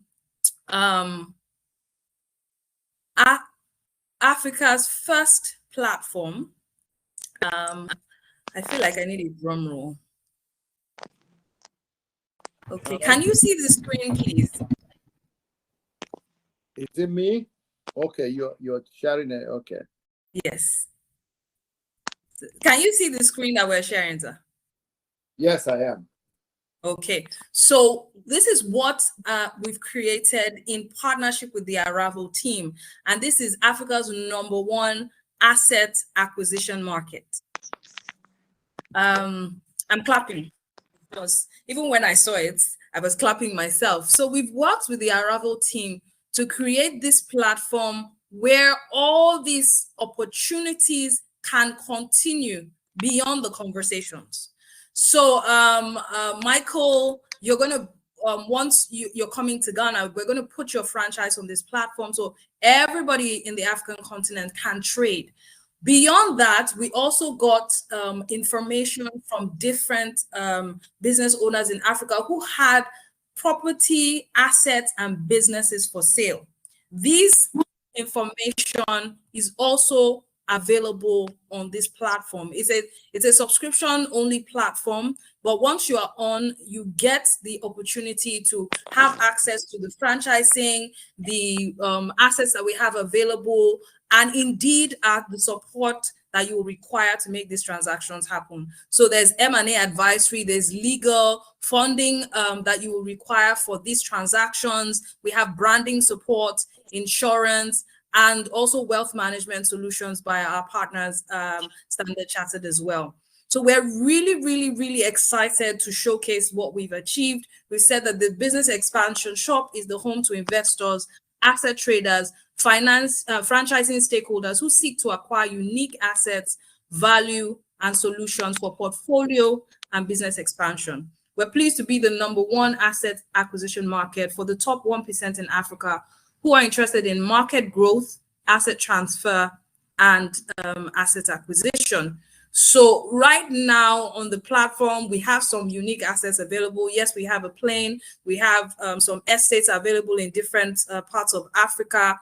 This provided by our networks as well. Some of the franchisors who have been talking to us much earlier already have a space on the platform. And then we're going to continue feeding you with blogs and information to ensure that one of the things they say in Africa, Mas, is that, oh, they know how to start something, but they don't know how to maintain or continue. That's not what we want to do. We want to make sure that the conversations translate into actionable steps and things that would actually lead to profit for our business owners. So that is our site that we want everyone to be able to have access to with the conference and then post the conference. A lot is going to happen there. We're going to have asset auctions, franchising, information, licensing, and then we also have the YouTube channel where we're going to take stories of CEOs that are doing well in Africa. We've seen a lot of CEOs that are doing well outside the continent. Killian, right? It's time to tell our own stories, isn't it? So this is what, yes, right? So this is what we're going to do. We'll send you the link immediately after this session. You'll be redirected to the page so that you can, what you're getting is on the waiting list now. So you can open your own page and get ready for all the uploads that will happen on the journey to Ghana. Having said that, we also want to show you the 3D experience of what Ghana will be like and what the exhibitions. So Elias is our partner in Lebanon. We are super excited. I'm telling you, the CEO Drawing Board showcases its own solutions. The number of partners that we've been able to work with to make this a reality, I can only thank God. So Elias, are you ready? Yeah, of course. Hello, everyone. Hi, Elias. Elias is joining us from Lebanon, and he's going to be showing us what Ghana would look like in 3D. And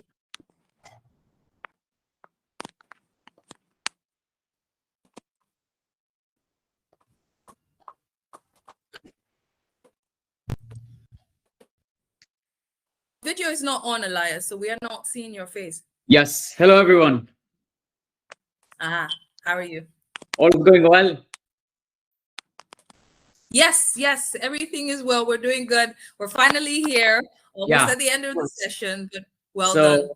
It's the end of the session, and it's the start of a new way to see franchising, to experience franchising. First of all, let me introduce myself. I am Elias. I'm the founder of OVR. I'm going to talk about it in a bit, but first I would like to thank Funmi for this opportunity to be partnering in such a initiative to bring the franchise, the exhibition, the franchisors, and the franchisees together in a virtual place that is beyond any time or physical limit. So this is what we're doing today. So just making sure that you can hear me well and you can see my screen. Loud and clear. Killian, can you see him and hear him well, please? Perfect. So I'm going to start presenting a bit about what we're doing today and what we're doing in the future for the franchising exhibition. So first of all, let me introduce myself and the company. So I'm Elias. I am the founder of OVR Worldwide. OVR Worldwide is a provider of 360 virtual tours and VR experiences. So we started in 2020, and we've been delivering more than 150 virtual tours and VR experiences for businesses from multiple industries in the Middle East, Africa, and Europe. And this is a place where I would like to shed a light on the Spotlight project, which is the National Museum of the Democratic Republic of the Congo, which is one of the virtual tours that made it to the London Design Biennale last year. So feel free to, of course, scan the code if you would like to get the immersive experience. So moving to the exhibition, the CEO Drawing Board exhibition. So the thing is, we're partnering this year with ACR Global to create a digital version of the physical exhibition that will make it endless. So what we're trying to do is make the CEO exhibition accessible by anyone, anywhere in the world, even after it ends, and even if the person is not physically available during the date of the exhibition in Ghana. So we're talking about an exposure that is long after the 2nd of June and far beyond the physical exhibition in Ghana. So let me give you a small idea about what is a 360 virtual tour. So a 360 virtual tour is a digital representation of a physical exhibition or a physical space. So the physical virtual tour is mainly where the virtual tour will be where anyone from anywhere in the world will be able to click on a link and will be able to 3D walk and explore any space as if they were there personally in that time. So this will give an opportunity for anyone, even after the exhibition ends, to revisit the exhibition, no matter where they are, to check every exhibitor, every franchisor, check their booth, check their information, check their details, check what they do, what they need to provide, what is this franchise about, without the need to come to this franchise. So once the exhibition ends, we'll be launching the virtual version of the exhibition. Mainly this virtual version will bridge the distances between the physical and those who could not attend. So this will provide exhibitors or franchisors with a continuous exposure. It will give them an international access by anyone. And at the same time, the franchise itself will be visible to the world, wherever this franchisee or this person is. So without waiting anymore, let's showcase a demo. So what you're seeing in front of you is not, of course, the exhibition itself, but this is a demo of the exhibition. So as you can see, once the exhibition ends, everyone will be able to step inside the exhibition. They will be able to walk as if they are in the exhibition. They can check every franchisor, their information, their booth, their branding, their material, and all these details. And not just that, what they will be able to do also to connect with every franchisor. So every franchisor will be able to have their information embedded inside their booth. so that any franchisee, whenever they come across their business or their booth and want to check what it is about, they can know all the details. And when we talk about details, it's not simply about text and the apps. We're talking about marketing material. So as a franchisor, you can put your information, your website, your contact information, and also be able to put any type of media that you would like to showcase to this franchisee that is far anywhere in the world.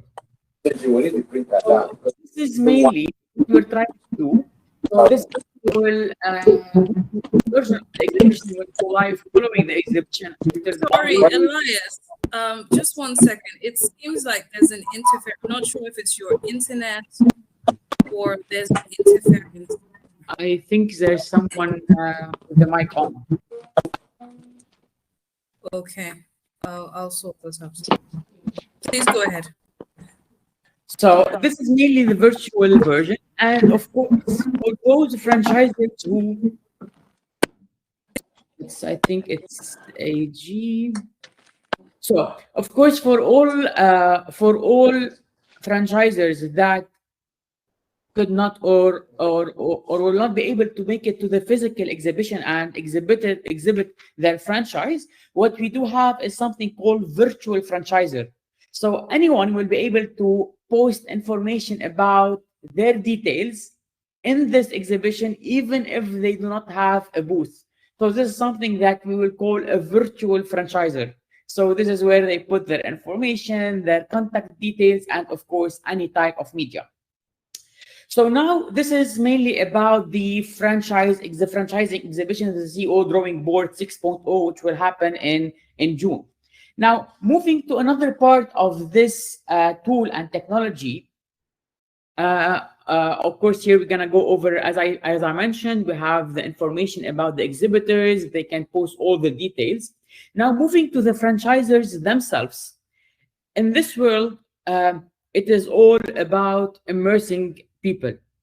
So long time ago, like 3 or 4 years ago, everything was mainly limited to videos or images or leaflets or catalogs or PDFs. Now, mainly a franchise or the community that is, of course, tech friendly, they're searching for a way to be immersed in spaces to get the feel of the space. So this is why what we're doing also for all franchising, for all franchisers, we're giving them the opportunity to take their business with them to the exhibition. So in other words, whenever a franchisee comes across your booth and would like to know what your business is about, how does it feel, how does it look, what does it show inside every space? So this is where you get to showcase them the real business by transferring them using virtual reality to your space. So this is something that we will also be able to include in the virtual exhibition. So this is a small representation. So any business that does this service also, they can take it with them to the exhibition in Ghana in June. They can showcase a 3D representation of what their business will look like. They can use the VR headset to immerse their clients or their franchisees, I mean, in their space, in their business, and in their showroom. And this, of course, applies to all industries. So even if you're in the tech industry, you can be in the food and beverage industry. So this is how you can showcase your interior, your details. And even if you're in the furniture, textile, carpets, any industry, it's where you take your business to showcase it to the franchisor and to the franchisee. And this is mainly it. This is like a fast wrap up. I hope I was able to give you all the information you need. And if you do have any questions, please don't hesitate to ask. You did an amazing job, Elias. You really did an amazing job. So what Elias has presented is Ghana in the making. Hi, Pomi. Hi, Yeah, yes, Pomi. go ahead. Elias, do you have franchise opportunity? I want to sign up now. So Killian is a co-organizer. That's just being cheeky. All right.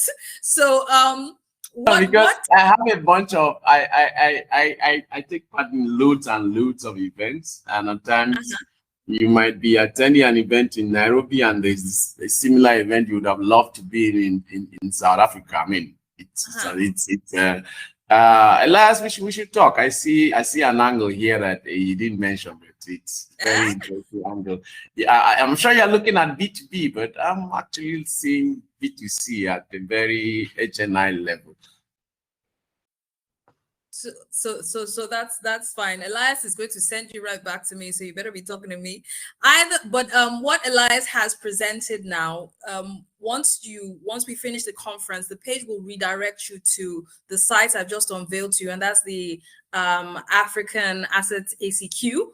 You will find virtual tour there, so you can click on it, and this entire link that he showed you, you will see the virtual tour of what Ghana could look like. So what he said in succinctly again is that when you're coming as an exhibitor, and in fact what we've decided is that everybody is an exhibitor. So even if you're coming as a business owner, we're going to have a tag for you so that anybody that visits the site can still see what you're doing. The issue we're having is we don't have enough opportunities to intertrade because we don't know each other. So once you're coming as an attendee, we're going to give you a virtual tag. And then those who are coming there for the purpose of exhibition at the different levels, you'll either have the first level, which is where in your booth, we can watch the video, we can engage with your material more. And in Elias's words, we can prolong the exhibition. So long after the exhibition, the virtual version of the exhibition will be available on this site. So people can still walk through the corridor and engage with what you're offering. And for those who are then interested in taking us to your city, so when we come to your booth, you will have Elias's team will come to your country, do a scan of your store in New York, in Milan. And then so when we come to the exhibition in Ghana, we'll put on our headsets and our VR glasses and follow you to see what that experience is. It also really, really works for the franchising module because standardization is a big issue. And quality control. So if you're telling us to create the store in Ghana, in Kenya, in Rwanda, like we'll see it in New York, it really help if we can walk through the layouts of the store and replicate it. Isn't it, Elias? It is. Actually, the VR industry and the VR tours and the CCK virtual tours are far beyond just giving visual representation of the space for any type of business.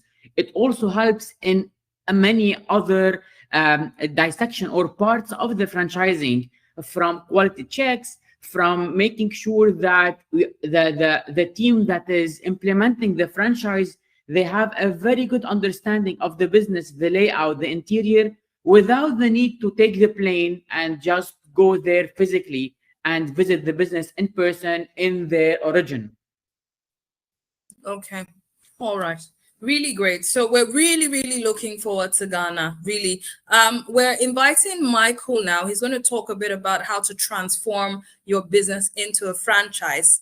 So while Michael is coming up, thank you so much, Elias.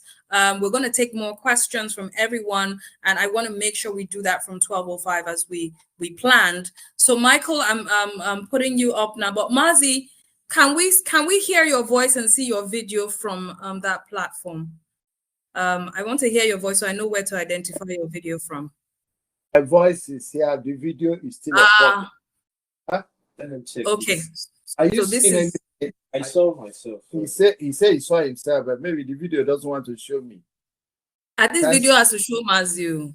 That's the problem. Video has to show Mazi. We'll report him Okay. to, I think there's a legal lady that spoke. We'll report him You report me to to her. Mazi. I am not forming my hands already. Okay, so When you hear my voice, that's the minimum. He said you're supposed to do it from your end. all right, I'll also look at that as well. So Michael, you're up. At least I've identified where the screen is. keep it there. Let's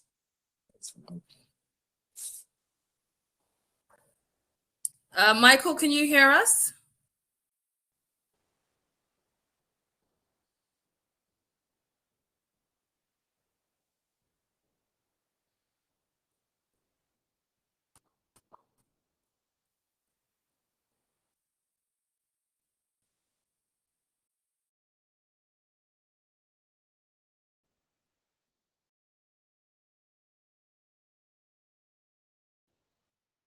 Julia, if you can hear us, please let Michael know he's up. I've also given him presentation rights.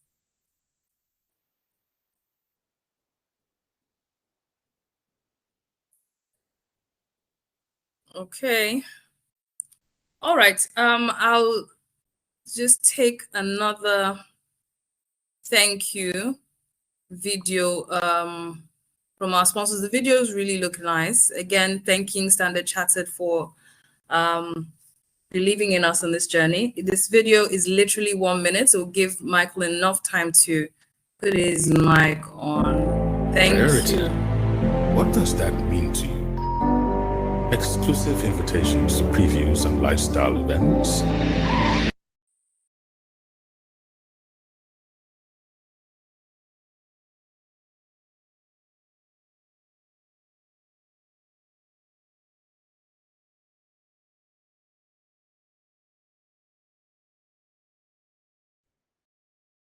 What does that mean to you? Exclusive invitations to previews and lifestyle events?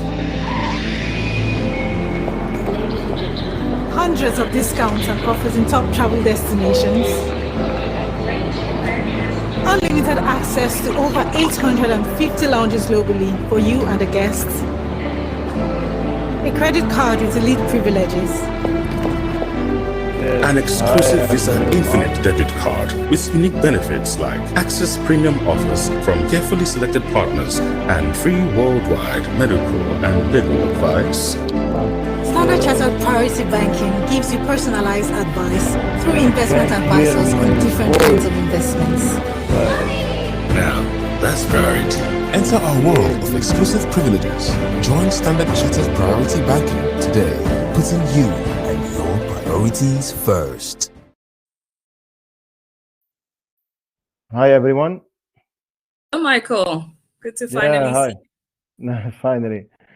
How are you doing? Thank you for giving me this opportunity to be with you today. There's some people, it's tonight. And Tonight, our you're side in, is, right?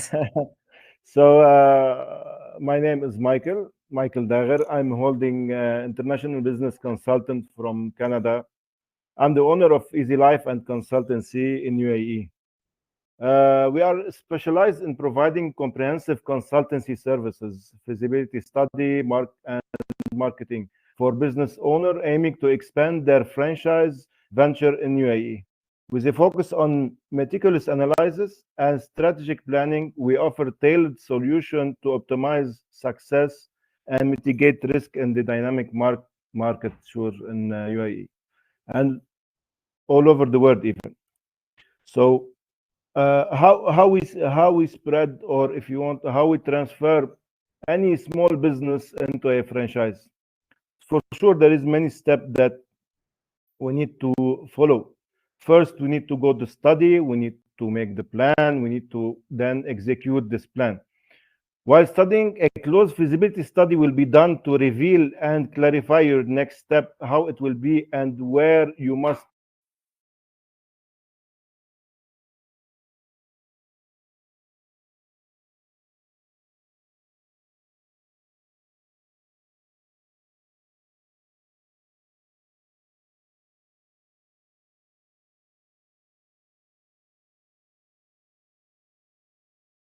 Is this from Michael or from me? Can you hear me, Killian?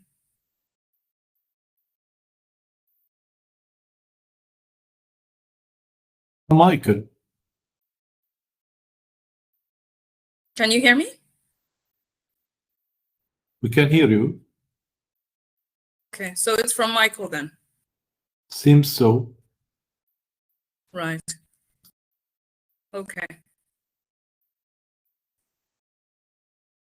Okay. I think Michael had some technical issues, so we'll have to apologize on his behalf. Tarhim will probably just put you up now. But Mrs. Williams, are you there? I need to hear your voice. Hi, I am here. Because it's changed to PC, so I couldn't see which one you were. So we're getting ready for Ghana, right? And I was going to put the polls up. Mrs. Williams,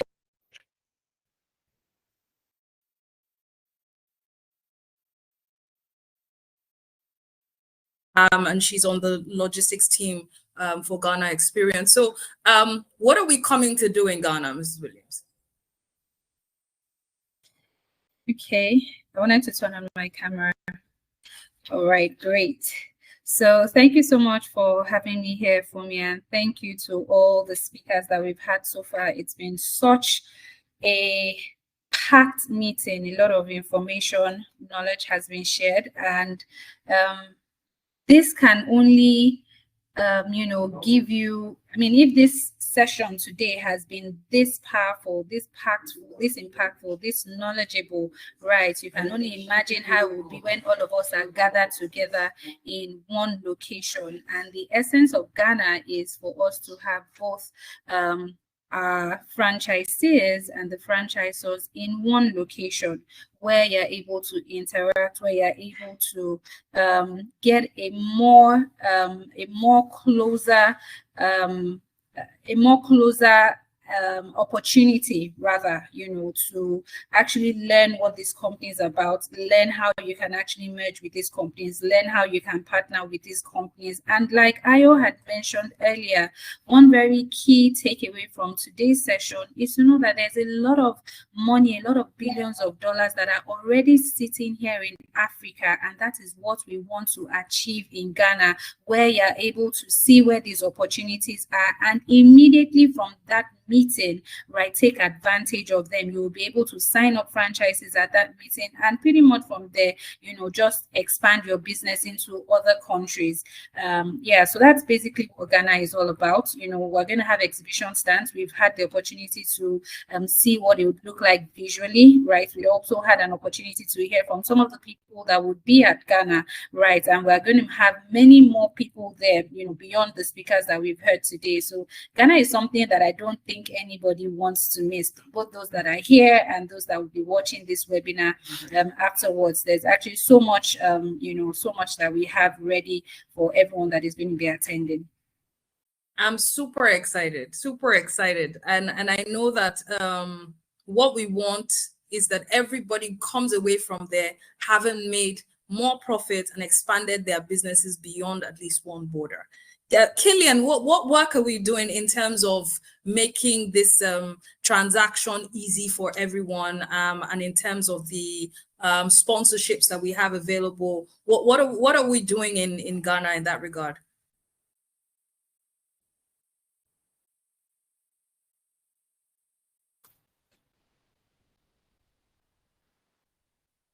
Killian is from Kenya, so you have to pardon his Kenyanness. Oh dear, that's a new one. He's run off again from it. Killian, can you hear us? The problem connection today.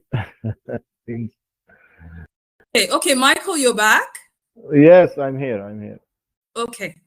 So we were basically talking a bit about Ghana while you were off the call. So you can go ahead with your presentation. By the way, I had the opportunity to be in Niger for 3 years before, and we built a big factory there for bakery. Still, she's there, Amandine, if anyone hear about it. Did you say Niger or Nigeria? Which one? No, Niger. Niger. Okay, great. Yeah. So you built a factory there. Yeah, it's a factory of bakery and food industry. Mainly, I'm a consultant specialized in food industry, hotels and food industry. now my office is in UAE, Dubai especially. Yeah, but still it's there. I think Amandine, if someone go there, they will hear about Amandine. So me and one of my friend, we create this business there, still running until now. I'm telling you since 2014, almost 14, 15. 2000 of food business. It seems everybody needs to get in here because a lot of money is being made in food business now. Yeah, especially when you find the right place and the right time. This is the most important things to search for this kind of business. And even in UAE, we make a lot of business in this country. And we even, what I'm doing especially is to transfer this small business or startup business, especially in food or hotel business, to make it a franchise and spread it even worldwide. So I work with many companies and many small startup. Like I can tell you some names. Also, they are in UAE, like Parsha, like Bibra Cafe, like Fish and Grill, Nuevo. Also, we turn this business into a franchise.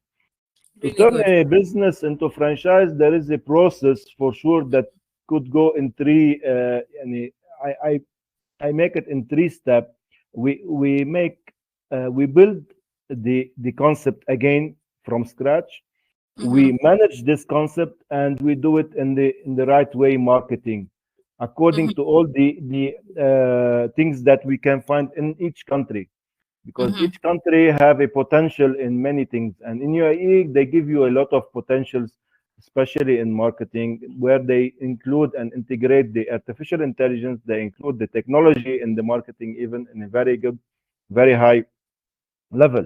So how we do, we study first, we make their plan, and then we execute their business as a franchise business and spread it worldwide through, especially like top franchise that we have today. And I'm also a investor in this business, especially with Mechatron Robotic. I buy one franchise for my home country in Lebanon, which is Mechatron Robotic. Also, as I'm consultant, also for this franchise, I'm buying some franchise also for my country and for Dubai also.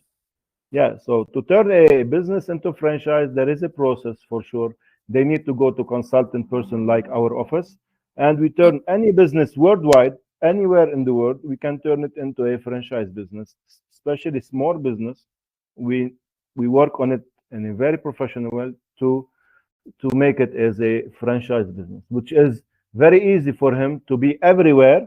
As we all know, we are in the right place now today to say that to buy a franchise, okay, it's very important and a lot of positive things. There is negative things. Maybe the one who have more vision, they have a big vision to spread more his business.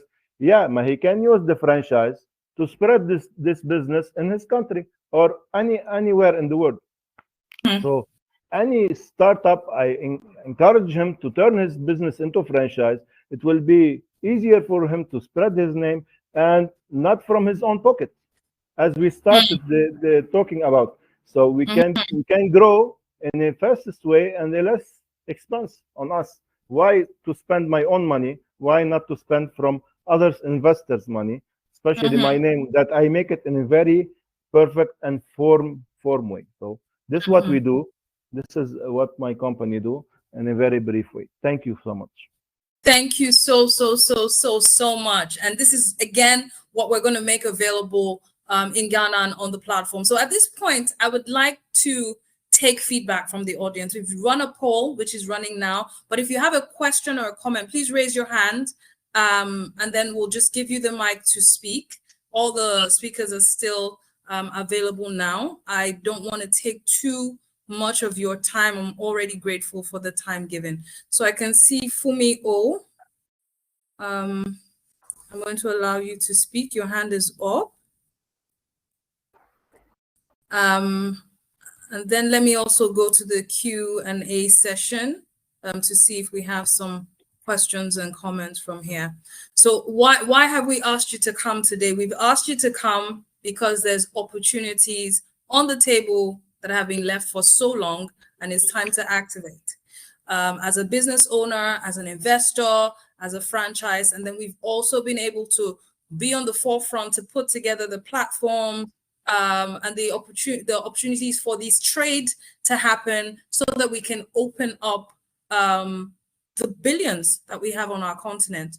And so that's why we're here today. So please, if you have a question or you would like to comment, something for the speakers, please raise your hand so that we can take that now. Amazing presentation. Okay, thank you. Honestly, I feel like starting immediately the food and early school. Okay, that's a comment, right? Thank you.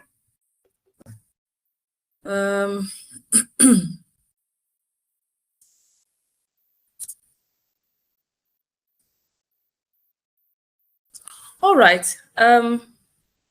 I think I'm going to give some people mic access so that you can just give us your comments and your feedback. So at this point, the floor is open for you to ask questions, give your comments on the module.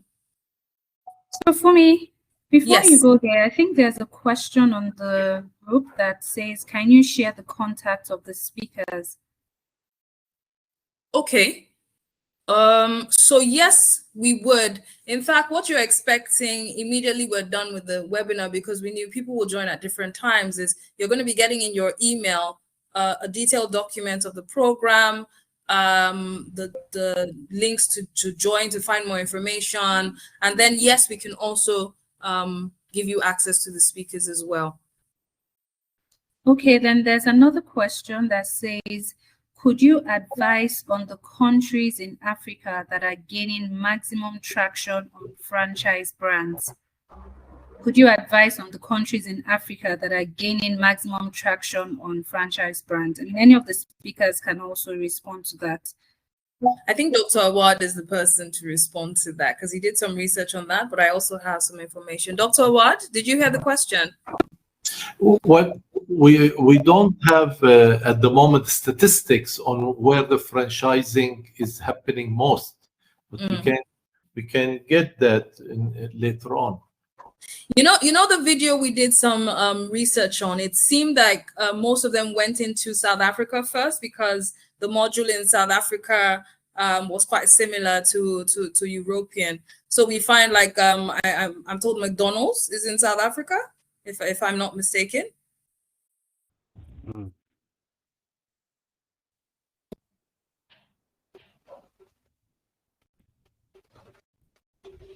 Okay.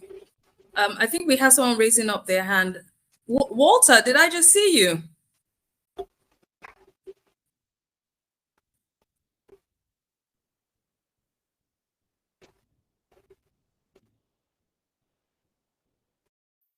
For me, there's also, we actually have a lot of questions here. Is it okay for me to go ahead? Please go ahead, please. Okay, so there's another question that says, I want to know more on real estate franchisee. Who would you suggest, can maybe share like 30 seconds on that? On real estate franchising? Yes, please. So which one of our speakers can comment on that? Michael, I think you're the one. Yes, again, because I was hearing someone else. Again, the question, please. The question is, one of the attendees wants to know more about real estate franchising. So can you shed a bit more light on that? Yeah, where she is when she's living. Because let me tell you something. If I'm talking about UAE, now this is the most trending business in UAE. Real estate business or real estate franchise to be installed in UAE. This is the most recommended business now, as a franchise business even. So it's according to the country. Each country, even she have their own business most recommended. Usually I can talk for our country, UAE. This is what we are doing now. The most business income or the gross profit from the business is the real estate. So to go and open this kind of franchise in UAE, this is the best thing that you can do. Right, thank you for that. So from a UAE perspective, real estate is a franchise to do. I think in Africa, we're also quite interested. There's a lot of properties to build, and I'm told you can have pre-assembled buildings, right? UAE, you do that. Yeah, sure. But there is a big company of China. China is almost have a big construction company there. They are dealing with the government. Look, they can't deal alone. They have partnership with the government, especially. So they are giving a big opportunity in these kind of things, especially real estate. Okay, thank you so much. Mrs. Williams, any more questions? Okay, great. Just to drop some additional comments that I need for listeners to see the importance in being in Ghana, right? There's so much more that we need to share that we can't do just because of the timing that we have. So I'm really looking forward to us getting sign-ups immediately after this session. I can see another question. I want to know if there is business financing available. So I guess the person is asking in line with getting a loan, and all that. So we have funding partners that we are already speaking to who will be in Ghana, right? And what they will do is review your module, look at what you want to do, and of course, if it's in line with what they're funding, that will be made available to you. That's in Ghana we have this section we're calling the networking alley. So this is why it's different from every other conference. Yes, there's a plenary session where we're going to learn and get more information like this. We could only do a short time in less than 2 hours. Then we have the breakout session. But in the networking alley, the funders will be there. Legal support will be there. M&A advisory will be there. You'll be able to sit down with whoever you've identified during the plenary sessions that you want to do a collaboration or partnership with. You'll be able to sit down with them and at least start that conversation. So yes, you'll be able to present and pitch to the investors that we're inviting from some investment banks we're already speaking with. So in terms of funding, we think that funding is not the beginning of the transaction, but once you've gotten, okay, now I want to merge, or I want to buy a franchise, or I want to sell my business, the facilitating banks and investment houses will be there at Ghana. So funding will be the least of your problem. And we didn't mention, Mrs. Williams, that the second day is for the gala and the awards, So one full day of learning and the exhibitions, transactions, and then we're going to have a nice gala and awards where we'll be recognizing companies in Africa that have done beyond 10 years and are doing well profitably. We're going to be also issuing awards there and recognizing some of the businesses who through this transaction from April to June have been able to even start some sorts of partnerships. We'll also be recognizing them at the conference as well. So we really look forward to you being there. Once we finish the webinar, you see the link to the African Asset ACQ site. You just go to CEO Drawing Board and then reserve your spot for Ghana. Excellent. Thank you so much for me. Can we take 2 more questions? Yes, we can. All right, great. So we have another question that says, could you please provide an overview of the attendee demographics expected at the event in Ghana, and what countries are they expected from? So before we started the CEO Drawing Board 6.0, we had actually gathered communications from 1,000 people in all 54 countries in Africa.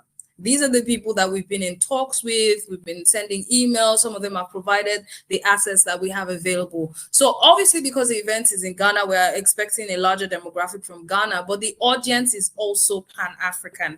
Now, what Elias has helped us achieve in the partnership with him in Lebanon is we're also going to have a virtual event concierge, which means the ones who will not travel all the way will participate through the virtual experience. It's not just like YouTube where they join and stream, but they'll be able to walk the halls of the exhibition. So we are targeting a Pan-African audience. The hall should take 1,000 people, and we want to be able to take as many exhibitors as can fit in physically. So if you're planning to exhibit, please go and reserve your spot now, because once the physical spaces are done, then we'll then open up the virtual exhibition, which is not so bad as well. Thank you. And then the last question, because of time, would be, do you have a platform where franchisors and franchisees meet for discussion? Yes, so that's what we just unveiled. It's called African Asset ACQ. Let me share the site again. So on this platform, excuse me, everybody that is an exhibitor for the CEO drawing board, your information will be put on this platform. And then you can also open up an account here. So once you get the link, you can go immediately and open up an account wherever you want to position. So you're part of a very a great innovation we're excited about. Once you get your account, it will just allow you to sign in and you see your dashboard. Don't be perturbed, because we're updating things every day till Ghana. So it'll be an exciting experience for you. So you take your position here, and then once the conference is over, we still have this opportunity to continue to trade on this platform. If you can see, this is the event section, and this is where you will go to register or save your spot. We have some exciting upcoming events, even beyond the CEO drawing board. And then our stories on YouTube. What we're doing here today will be available on YouTube. And then some of our other information on what we call our CEO stories will be available there as well. So that's the site where the transaction and the trade will continue. All right, thank you. There is just one more question that sorry, can I add to that response?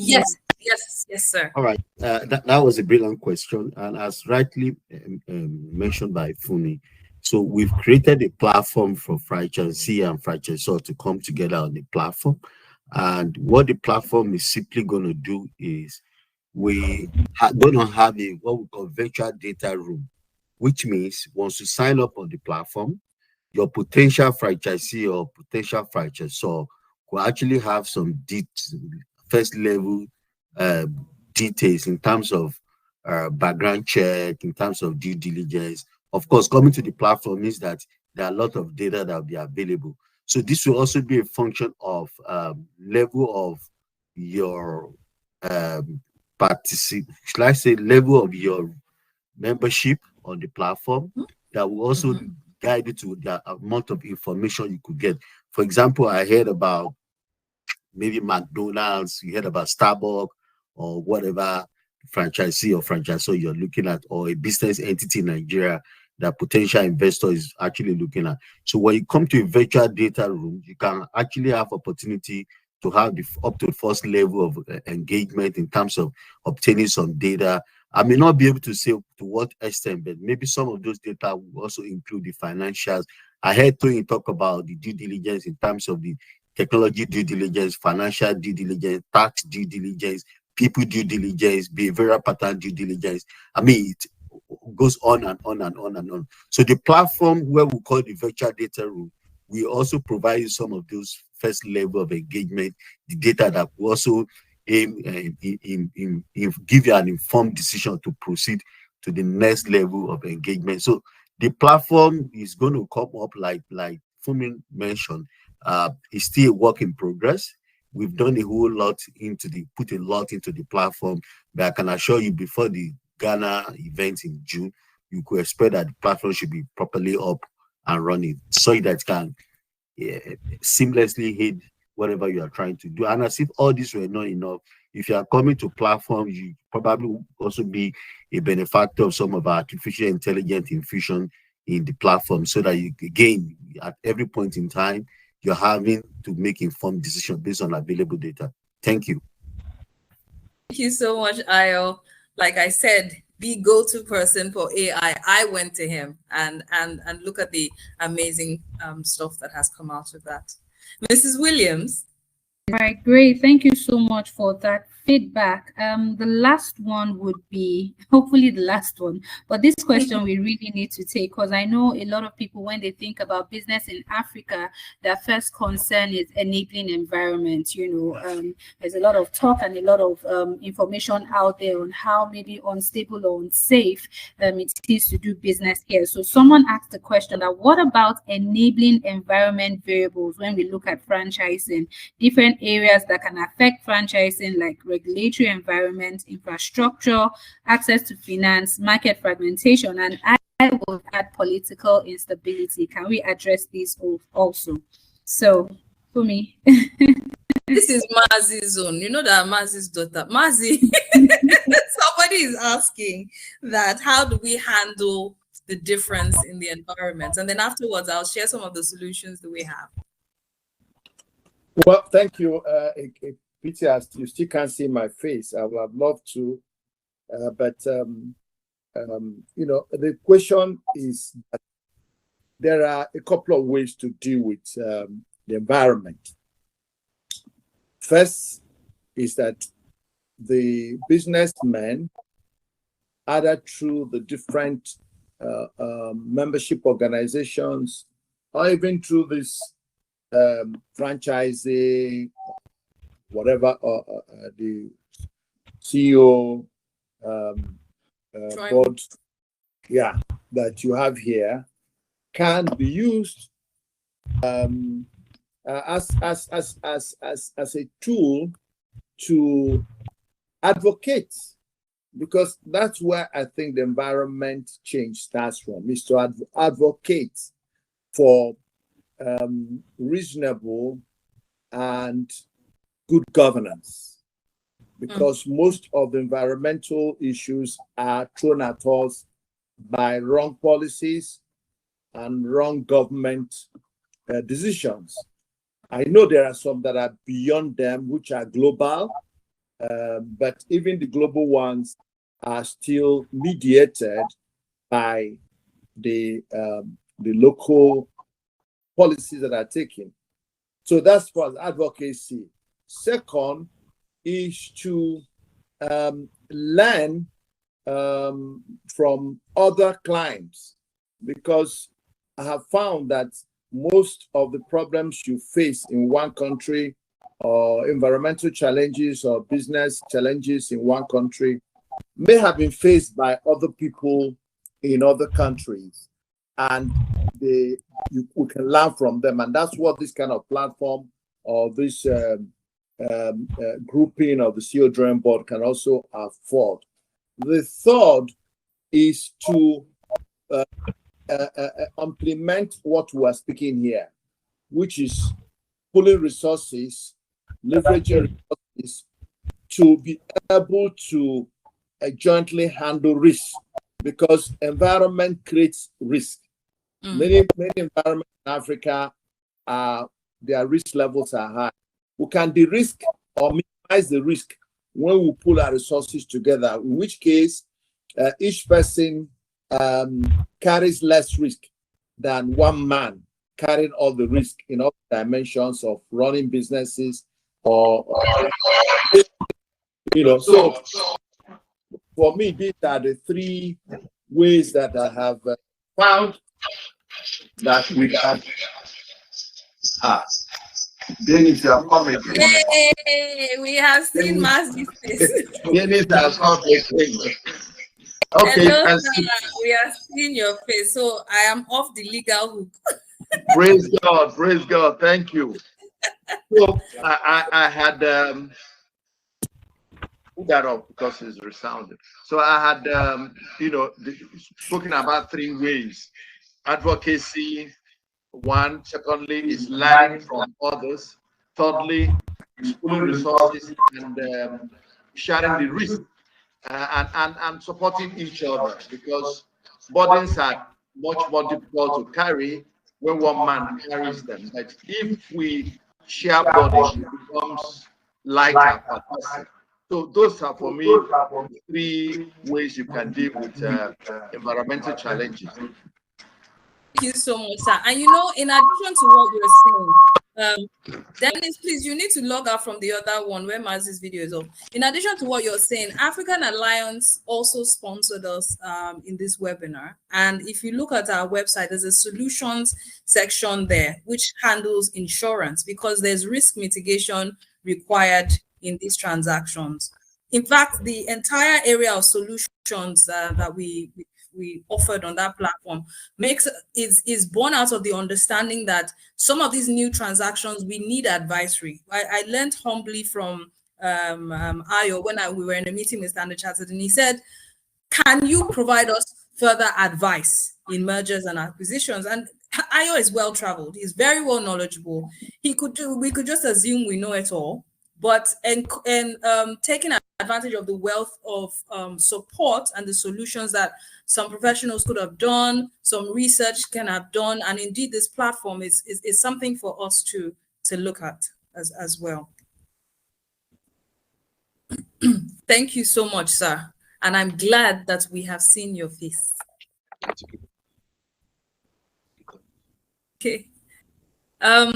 So, Mrs. Williams, any other question so that we can? No. I think we've exhausted the questions for now. I am so glad. I am so glad. We've done this in 2.5 hours. We couldn't take all the speakers because of time, but if we didn't take the information, we are definitely going to take it in Ghana. We know that, we've picked a bang in the middle of a work day in the African economy to have this, and that's because those who are the stakeholders here know that this is something that we can explore. So our take home from this is, one, yes, we want you to get ready for Ghana. We took the polls now. 90% of you said you are coming to Ghana, which is quite exciting. We're going to do more information to you. So as we progress, we'll send you information on our YouTube channel, on the LinkedIn page. But beyond that, we want you to start thinking about your responsibility today as a business owner, beyond you, but as responsible to the continent. So some of the processes that you have that are working, you can make it a franchise so that some people who think their businesses are suffering can just literally jump on what's working. And the franchises that are coming from outside Africa, which they've seen has worked, we might as well jump in and take advantage of those brands. We're also looking at encouraging mergers.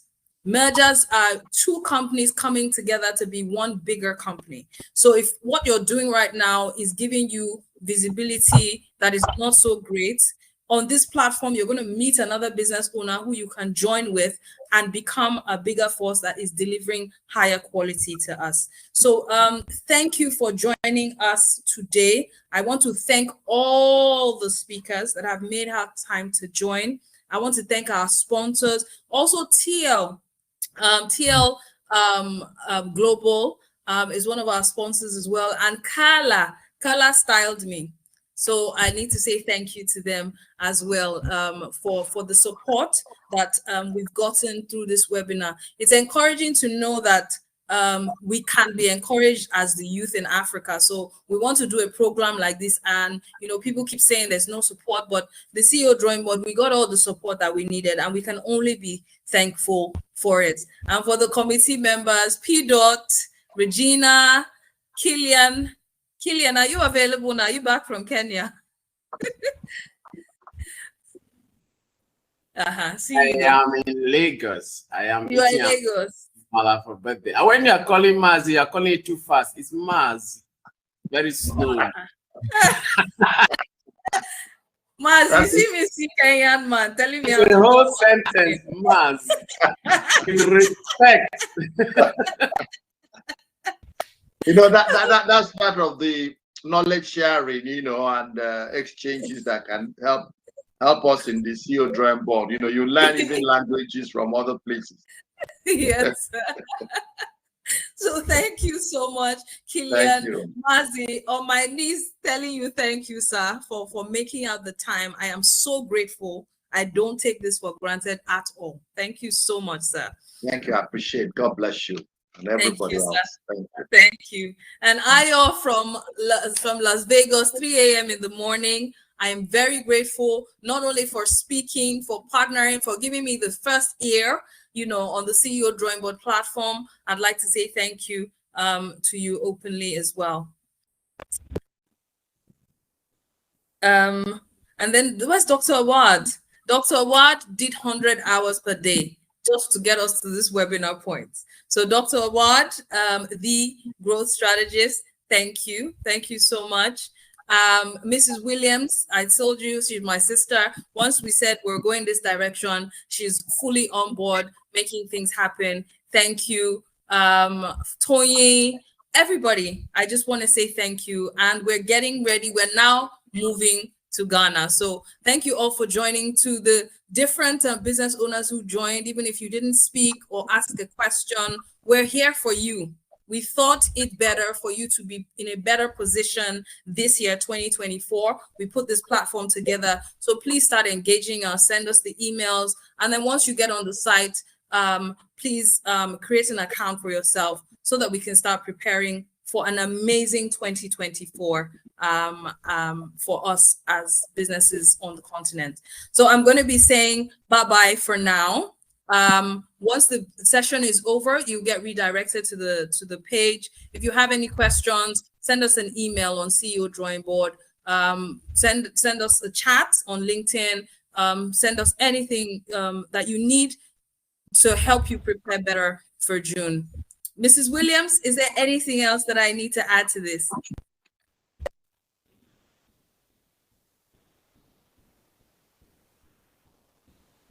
Okay, that might be a no from her. Thank you so much. We're seeing the clapping. Thank you. Killian, would you like to add anything? Oh, by the way, it's Killian's birthday today, so I think that's why he's in and out. He's been planning for 3 months, and then on the day it's actually his birthday.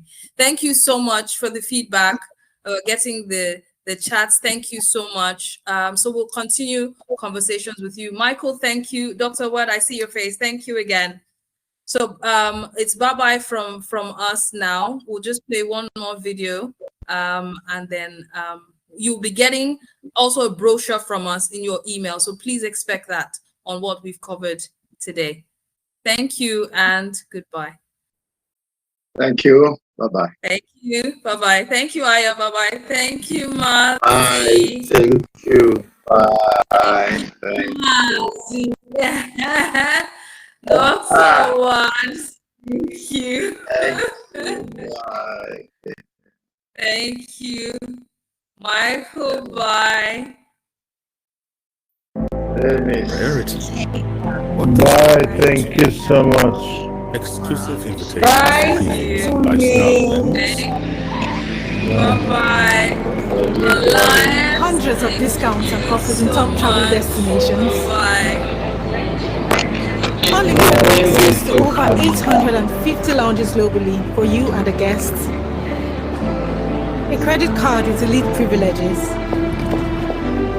An exclusive Visa Infinite debit card with unique benefits like access premium offers from carefully selected partners and free worldwide medical and legal advice. Standard Chartered Priority Banking gives you personalized advice through investment advisors on different kinds of investments. Now, that's priority. Enter our world of exclusive privileges.